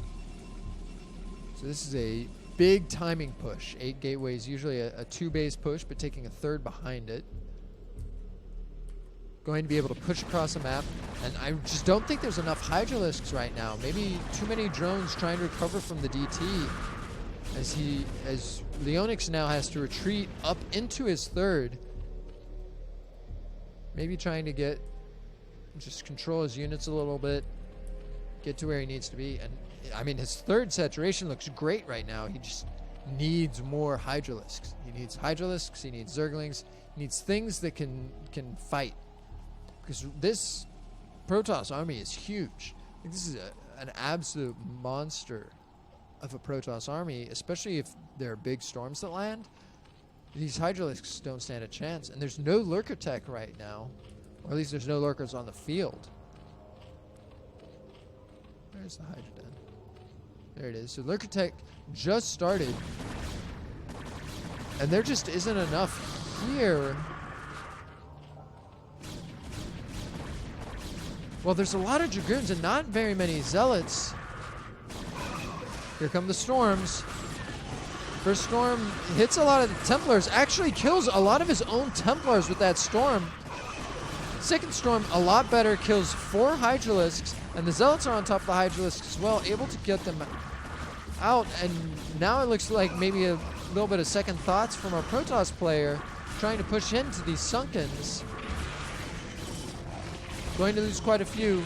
Zealots are now all gone, so it's just Dragoons and one Templar with one and closing in on 2 Storms. Going to be close. Huge rally of Hydras, and the Storm kind of whiffs, so it should be good enough for the Hydras to come in and clean up the Dragoon-only army here, because Dragoon's not that great. And the Lings from behind, a great hatch means that all of these Dragoons are going to be able to go down. The Hydralisks are going to be able to clean up. Actually, it's really close, like 4 Dragoons against 3 Hydras and a couple Lings. Extra Hydralisk being able to pop out right there and get into the fight. The extra battle drone actually not really doing much of anything. But Leonix able to handle that fight barely. It loses a decent number of drones, all of his Sunkens, but this is better drone saturation than what he had before the DT came in. Now the Corsairs are going to come up here and scout and see that there are quite a few drones just mining up here. So it's a candidate for another DT because there's no detection and no ground defense.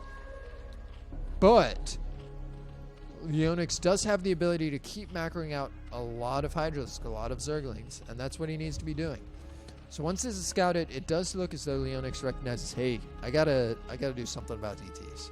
I can't afford to lose all my drones again. I have to have an army to contest what Rufus is putting out of all of his gateways. Looks like a 9th gateway coming down. So Rufus is going to be able to pull out a lot of extra gateway units and push out onto the map. And it's going to be up to Leonix. How is he going to defend this? Lurker tech should be completed, so he should be able to get some lurker eggs down. And I don't believe that there are observers. Oh, there is the ability for observers. There is an observer on the field. Looks like the DT is out as well, which means the DT should be heading up to the top. There's no detection. Oh, there's no detection up here. Oh, no. Leonix, please. There's no Overlord with this group of Hydras. Oh, but Leonix looks like he sees it. Immediately starts an Overlord. So he recognized the fact that there's a DT here, starts the creep colony, and he needs to run these drones away. He has to do something to save these drones. One drone goes down, second drone, he knows from minute 1, he saw it immediately, and it's just not enough. Another 7-kill Dark Templar, and that is going to put Leonix so far behind. He was going to do just okay, macroing out of the hatches he had, but now losing those extra 7 drones, I'm not entirely sure how he's supposed to match this 8 gateway production coming out of Rufus. I mean, this is just so much stuff. He's got +2 weapons, observers. He has some storm ready, not as much as last time, but if he uses those well, it should be more than enough. Now, can he defend these lurkers? These lurkers are so important. It doesn't look like we're going to get a choice. Hydra's going to come up, not able to snipe the Templar. It's close, maybe. Nice storm dodge. So not a lot of damage from the storm. Able to pick off 2 zealots and force the army from being able to go all the way up to the top. Some Hydras in transition from the 3rd, getting picked off by this massive Protoss army. This Protoss army, holy shit. How do you ever kill this? This is so big.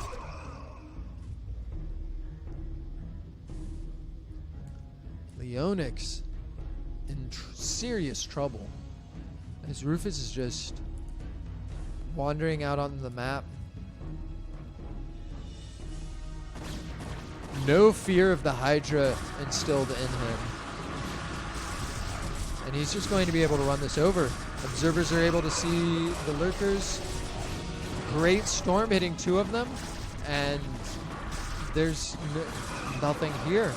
Rufus is just going to be able to carry this into a victory. I don't see any way for Leonix to stop this. Okay, one observer goes down. A Dark Swarm, but that means that these Zealots don't take damage from the Hydras either. So the Zealots can just sit under this Dark Swarm and kill every single Hydralisk. This Dark Swarm is just killing all the Hydralisks. The drones are pulled, but I mean, there's just so many Zealots, so many Dragoons. Rufus is maxed out off of 3 bases. Leonix not really even able to get drones mining at his 4th after losing it the first set. DT's just not fair, man.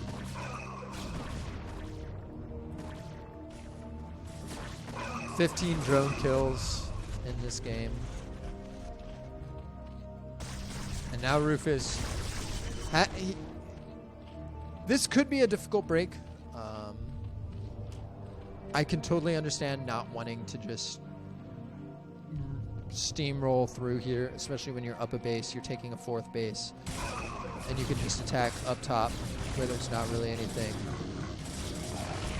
here to beat you, as your Zealots just run in and take out all the Sunkens, all the drones. No need for invisible one-shot units. The Zealots just have so much that they can do. 4th base goes down, 3rd base is dead. Leonix on the final strand of hope here. Going to try to push out, but there's still an army here, dude. And that is a sad end to what looked like Leonix was macroing hard and was going to really make a game of this. But Rufus, I mean, what excellent navigation out of Rufus in this game. Managed to scout the 9-pool speed, got the cannon up in time with a spare, pulled the probes, got the gateway up, scouted, noticed that it was late spire, so went for extra cannons to be safe against a Hydra bust, and then developed his game, scouted with the Corsair, saw, hey, you don't have any detection here, I'm going to send a DT and kill all your drones. Cool, I'm going to push. We're going to trade armies. Kept flying around with the Corsairs, killed Overlords. Hey, you don't have any detection here. Cool. So we are now 1-1.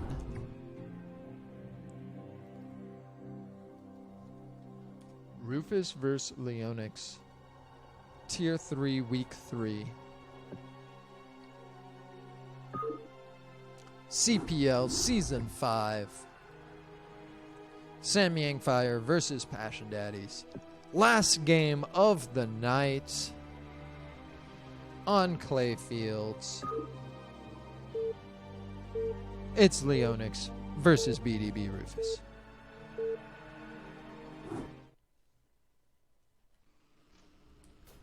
So in the top right, we got Red Zerg, Leonix. Bottom right, we have Tan Protoss, Rufus. Oh, and Red Zerg. Red Zerg's good. Red Zerg's real good. Tan Protoss, not a fan. Absolutely not a fan. Should have stuck with the green.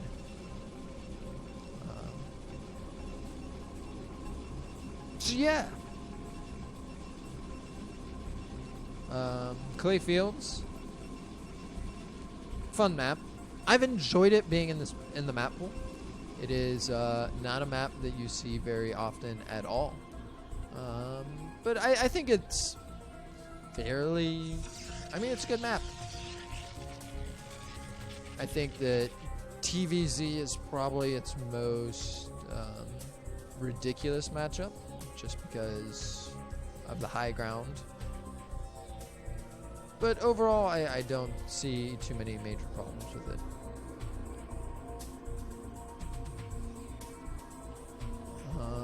So yeah.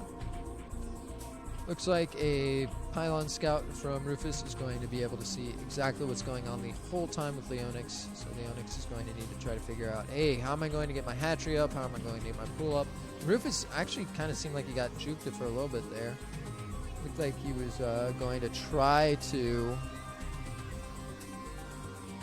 get the hatchery up, and then decided, no, I'm not going to try to get the hatchery up. But then looks like he is actually going to try to get the hatchery up. He's going to be successful in doing so.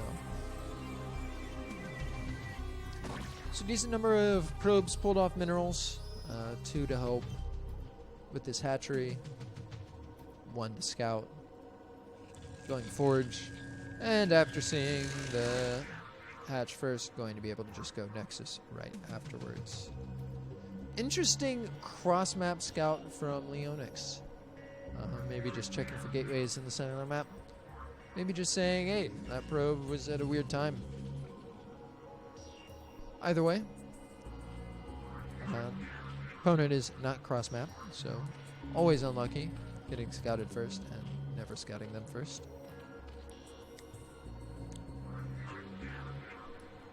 Forge Nexus Cannon. Totally reasonable. And then going to follow it up with the gateway whenever he has that money. Reasonably fast gas from Leonix, but not actually harvesting it just yet. Interested to see whether or not we get fast lair, or is it just for zergling speed and staying out on the map pretty aggressively. But no third hatch yet.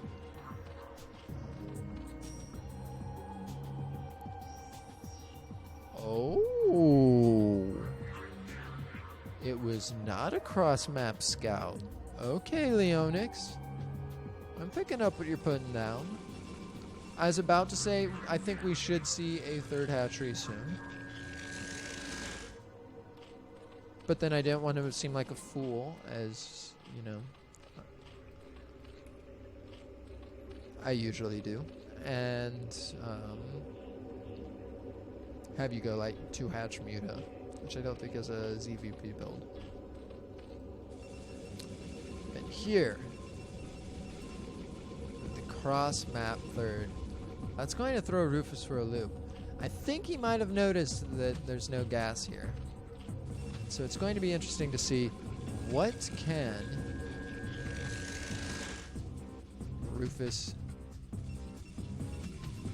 Leonix do with this secret base. Still no gas. Yeah, Rufus is coming in, checking, being like, excuse me? What are you doing here? Where's all your money? You're short money. He knows something's up. I can absolutely tell that this probe, like, he has no idea what's going on. He's like, do you have a third base now? You are short money. What are you doing? And so he's skipping Stargate and going straight into Citadel. Not wanting to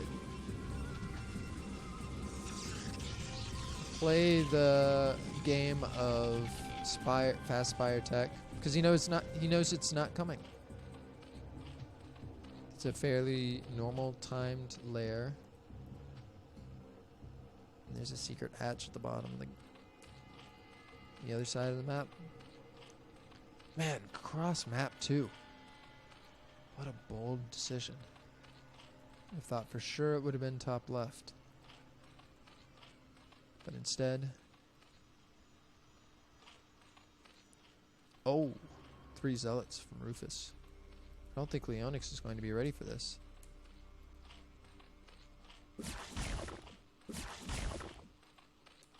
Plants an Evo chamber.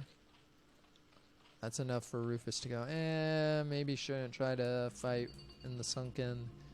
Going to try to kill your third. That doesn't exist. Oh, man, Rufus.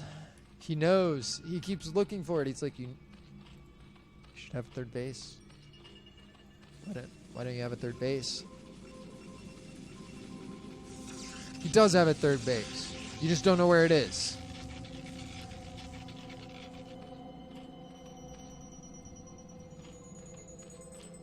Spire and Hydralisk Den coming up. Where did this probe come from? Has this been here the whole time? Okay.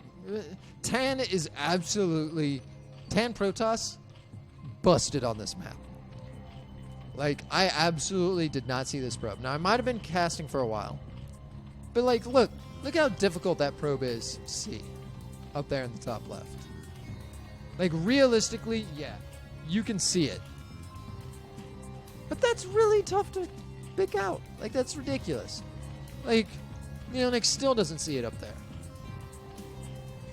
This is some shady nonsense coming out of Rufus. But then again, this is also some shady nonsense. And the jig is up. I don't think Rufus saw everything, but he saw all that he needed to. Hatchery's coming up in the natural.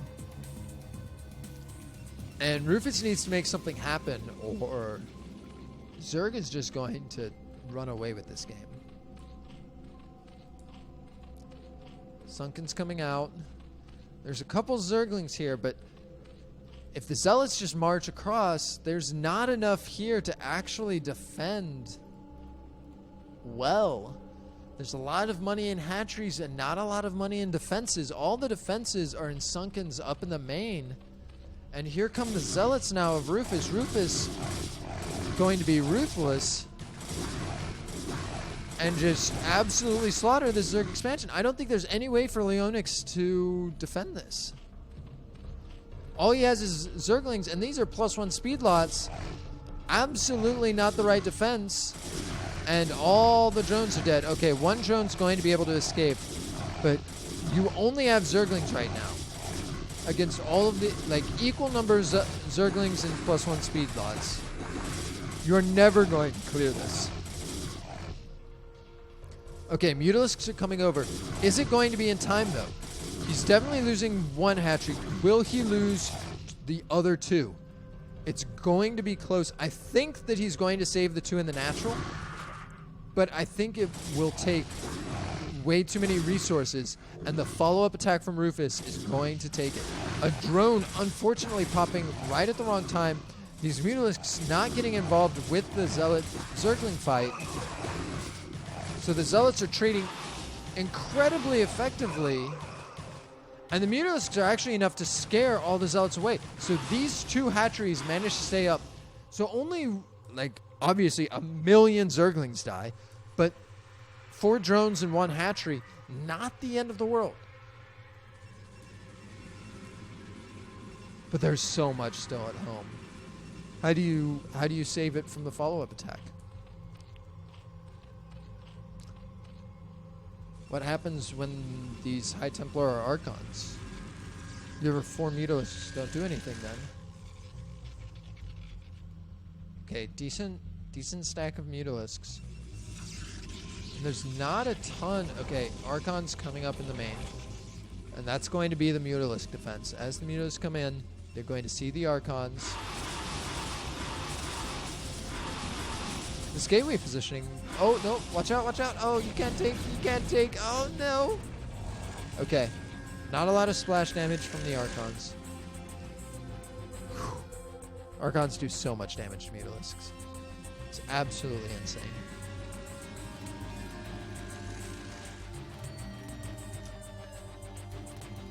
So how does Leonix navigate the game from here?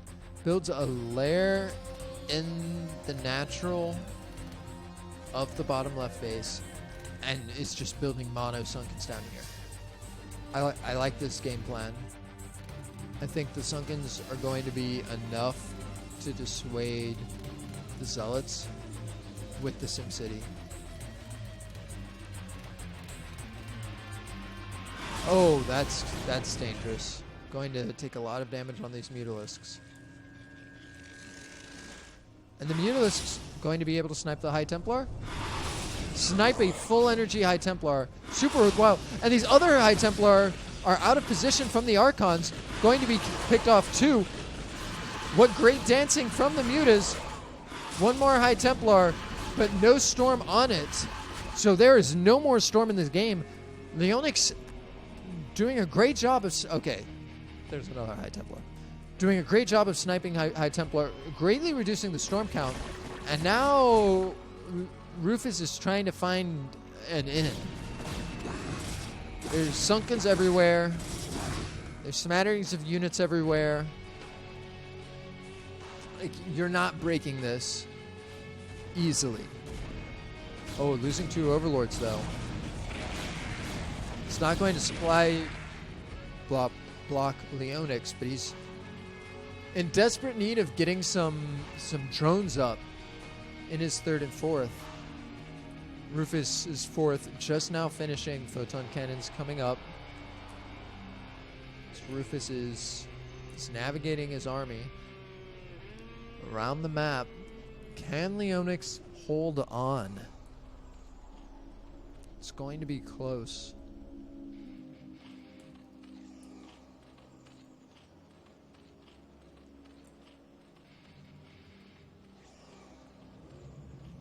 Here comes Rufus. Is he going to try to bust in? It's so dangerous. There's so much here to defend.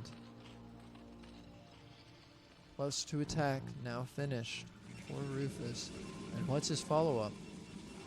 He's got the Robo. Observatory coming up.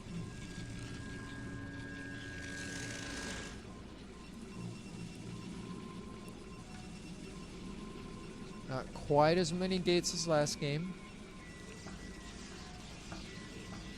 And 3rd base is up. He's now matching the Zerg. Zerg is going to go ahead and retake the main down in the bottom left.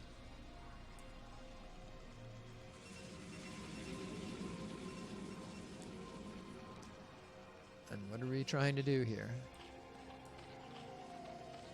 Zerg is going up to Hive. He's getting defilers. He's getting carapace upgrades. Should be getting weapon upgrades. Lurkers are coming out. Oh, I missed the DT. Oh, where did this come from? No.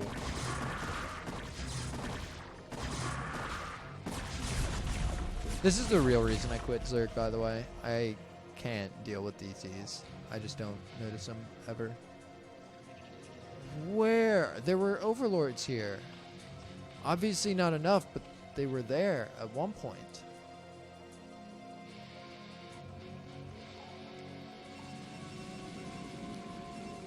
Oh, man. So DT managing to do way too much work once again, as Rufus is just going to power off of 3 bases, prevent Leonix from really getting to the drone saturation on his 3rd and 4th that he's looking for off of the DTs. And I wouldn't be surprised to see Rufus just smash through again, but that is a lot of sunken colonies behind a very good Sim City. Here comes the DT.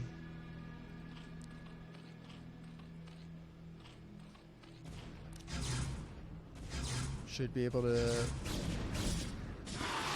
force this hatchery. Oh, it's going to be close. No, it's not. Hatchery stays alive. We lose some Mutalisks. Not the end of the world. Full energy High Templar. And here we go. We're setting up for the attack. Rufus getting ready to push in. And he's going for it.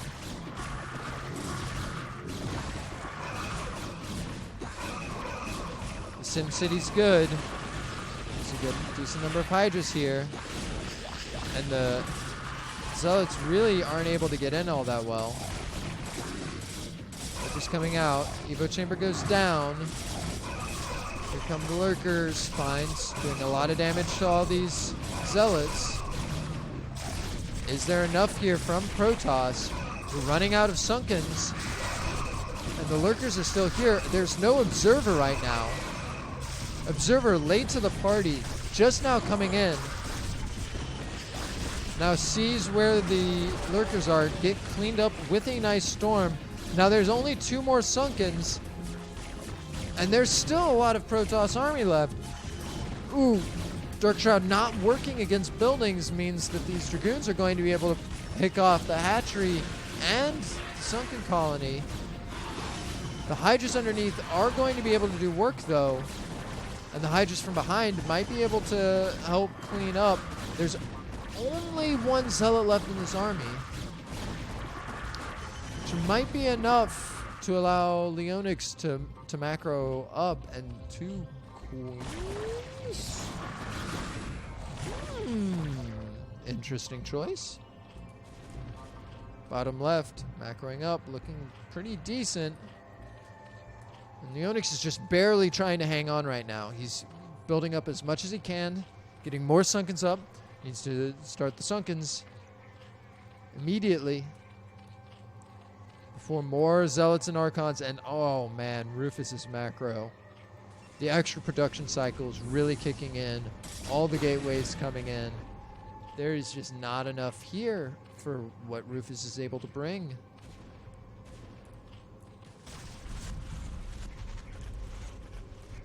We're looking for really like top-notch plagues is what we need to see. And we're just now researching plague. So it's going to be on Rufus. Once again, spreading out his army, getting ready for the attack. Oh, you have to spread out the Lurkers a little bit more. Spread out the Lurkers. The Lurkers need to be burrowed. Lurkers are burrowed. Defiler goes down immediately. Now there's Zealots on top of Lurkers. Lurkers go down very quickly. There's a million Protoss units here as the Leonix just does not have enough to defend. Once again, Rufus macroing out of 10 gateways is just going to prove too strong. Pushing up into the main, getting a drop into the bottom left from the shuttle here. Going to kill the bottom left. At the same time, and Leonix is just in shambles right now. Even the natural, the bottom left, just isn't going to have enough defense for what Rufus has right now. And Rufus can easily take a 4th base off of this, continue macroing up, max out, keep pushing places. And it looks like Leonix is just trying to scout and see, like, hey, do you have a base somewhere that I don't know about? Like, you have so much stuff. And Leonix trying to spend his money, but it's a little too late. If this was before the attacks, then he probably had more of a chance. But Leonix going to tap out. Rufus is going to take the series 2-1, and that is going to put the total series for Tier 3 tied 2-2.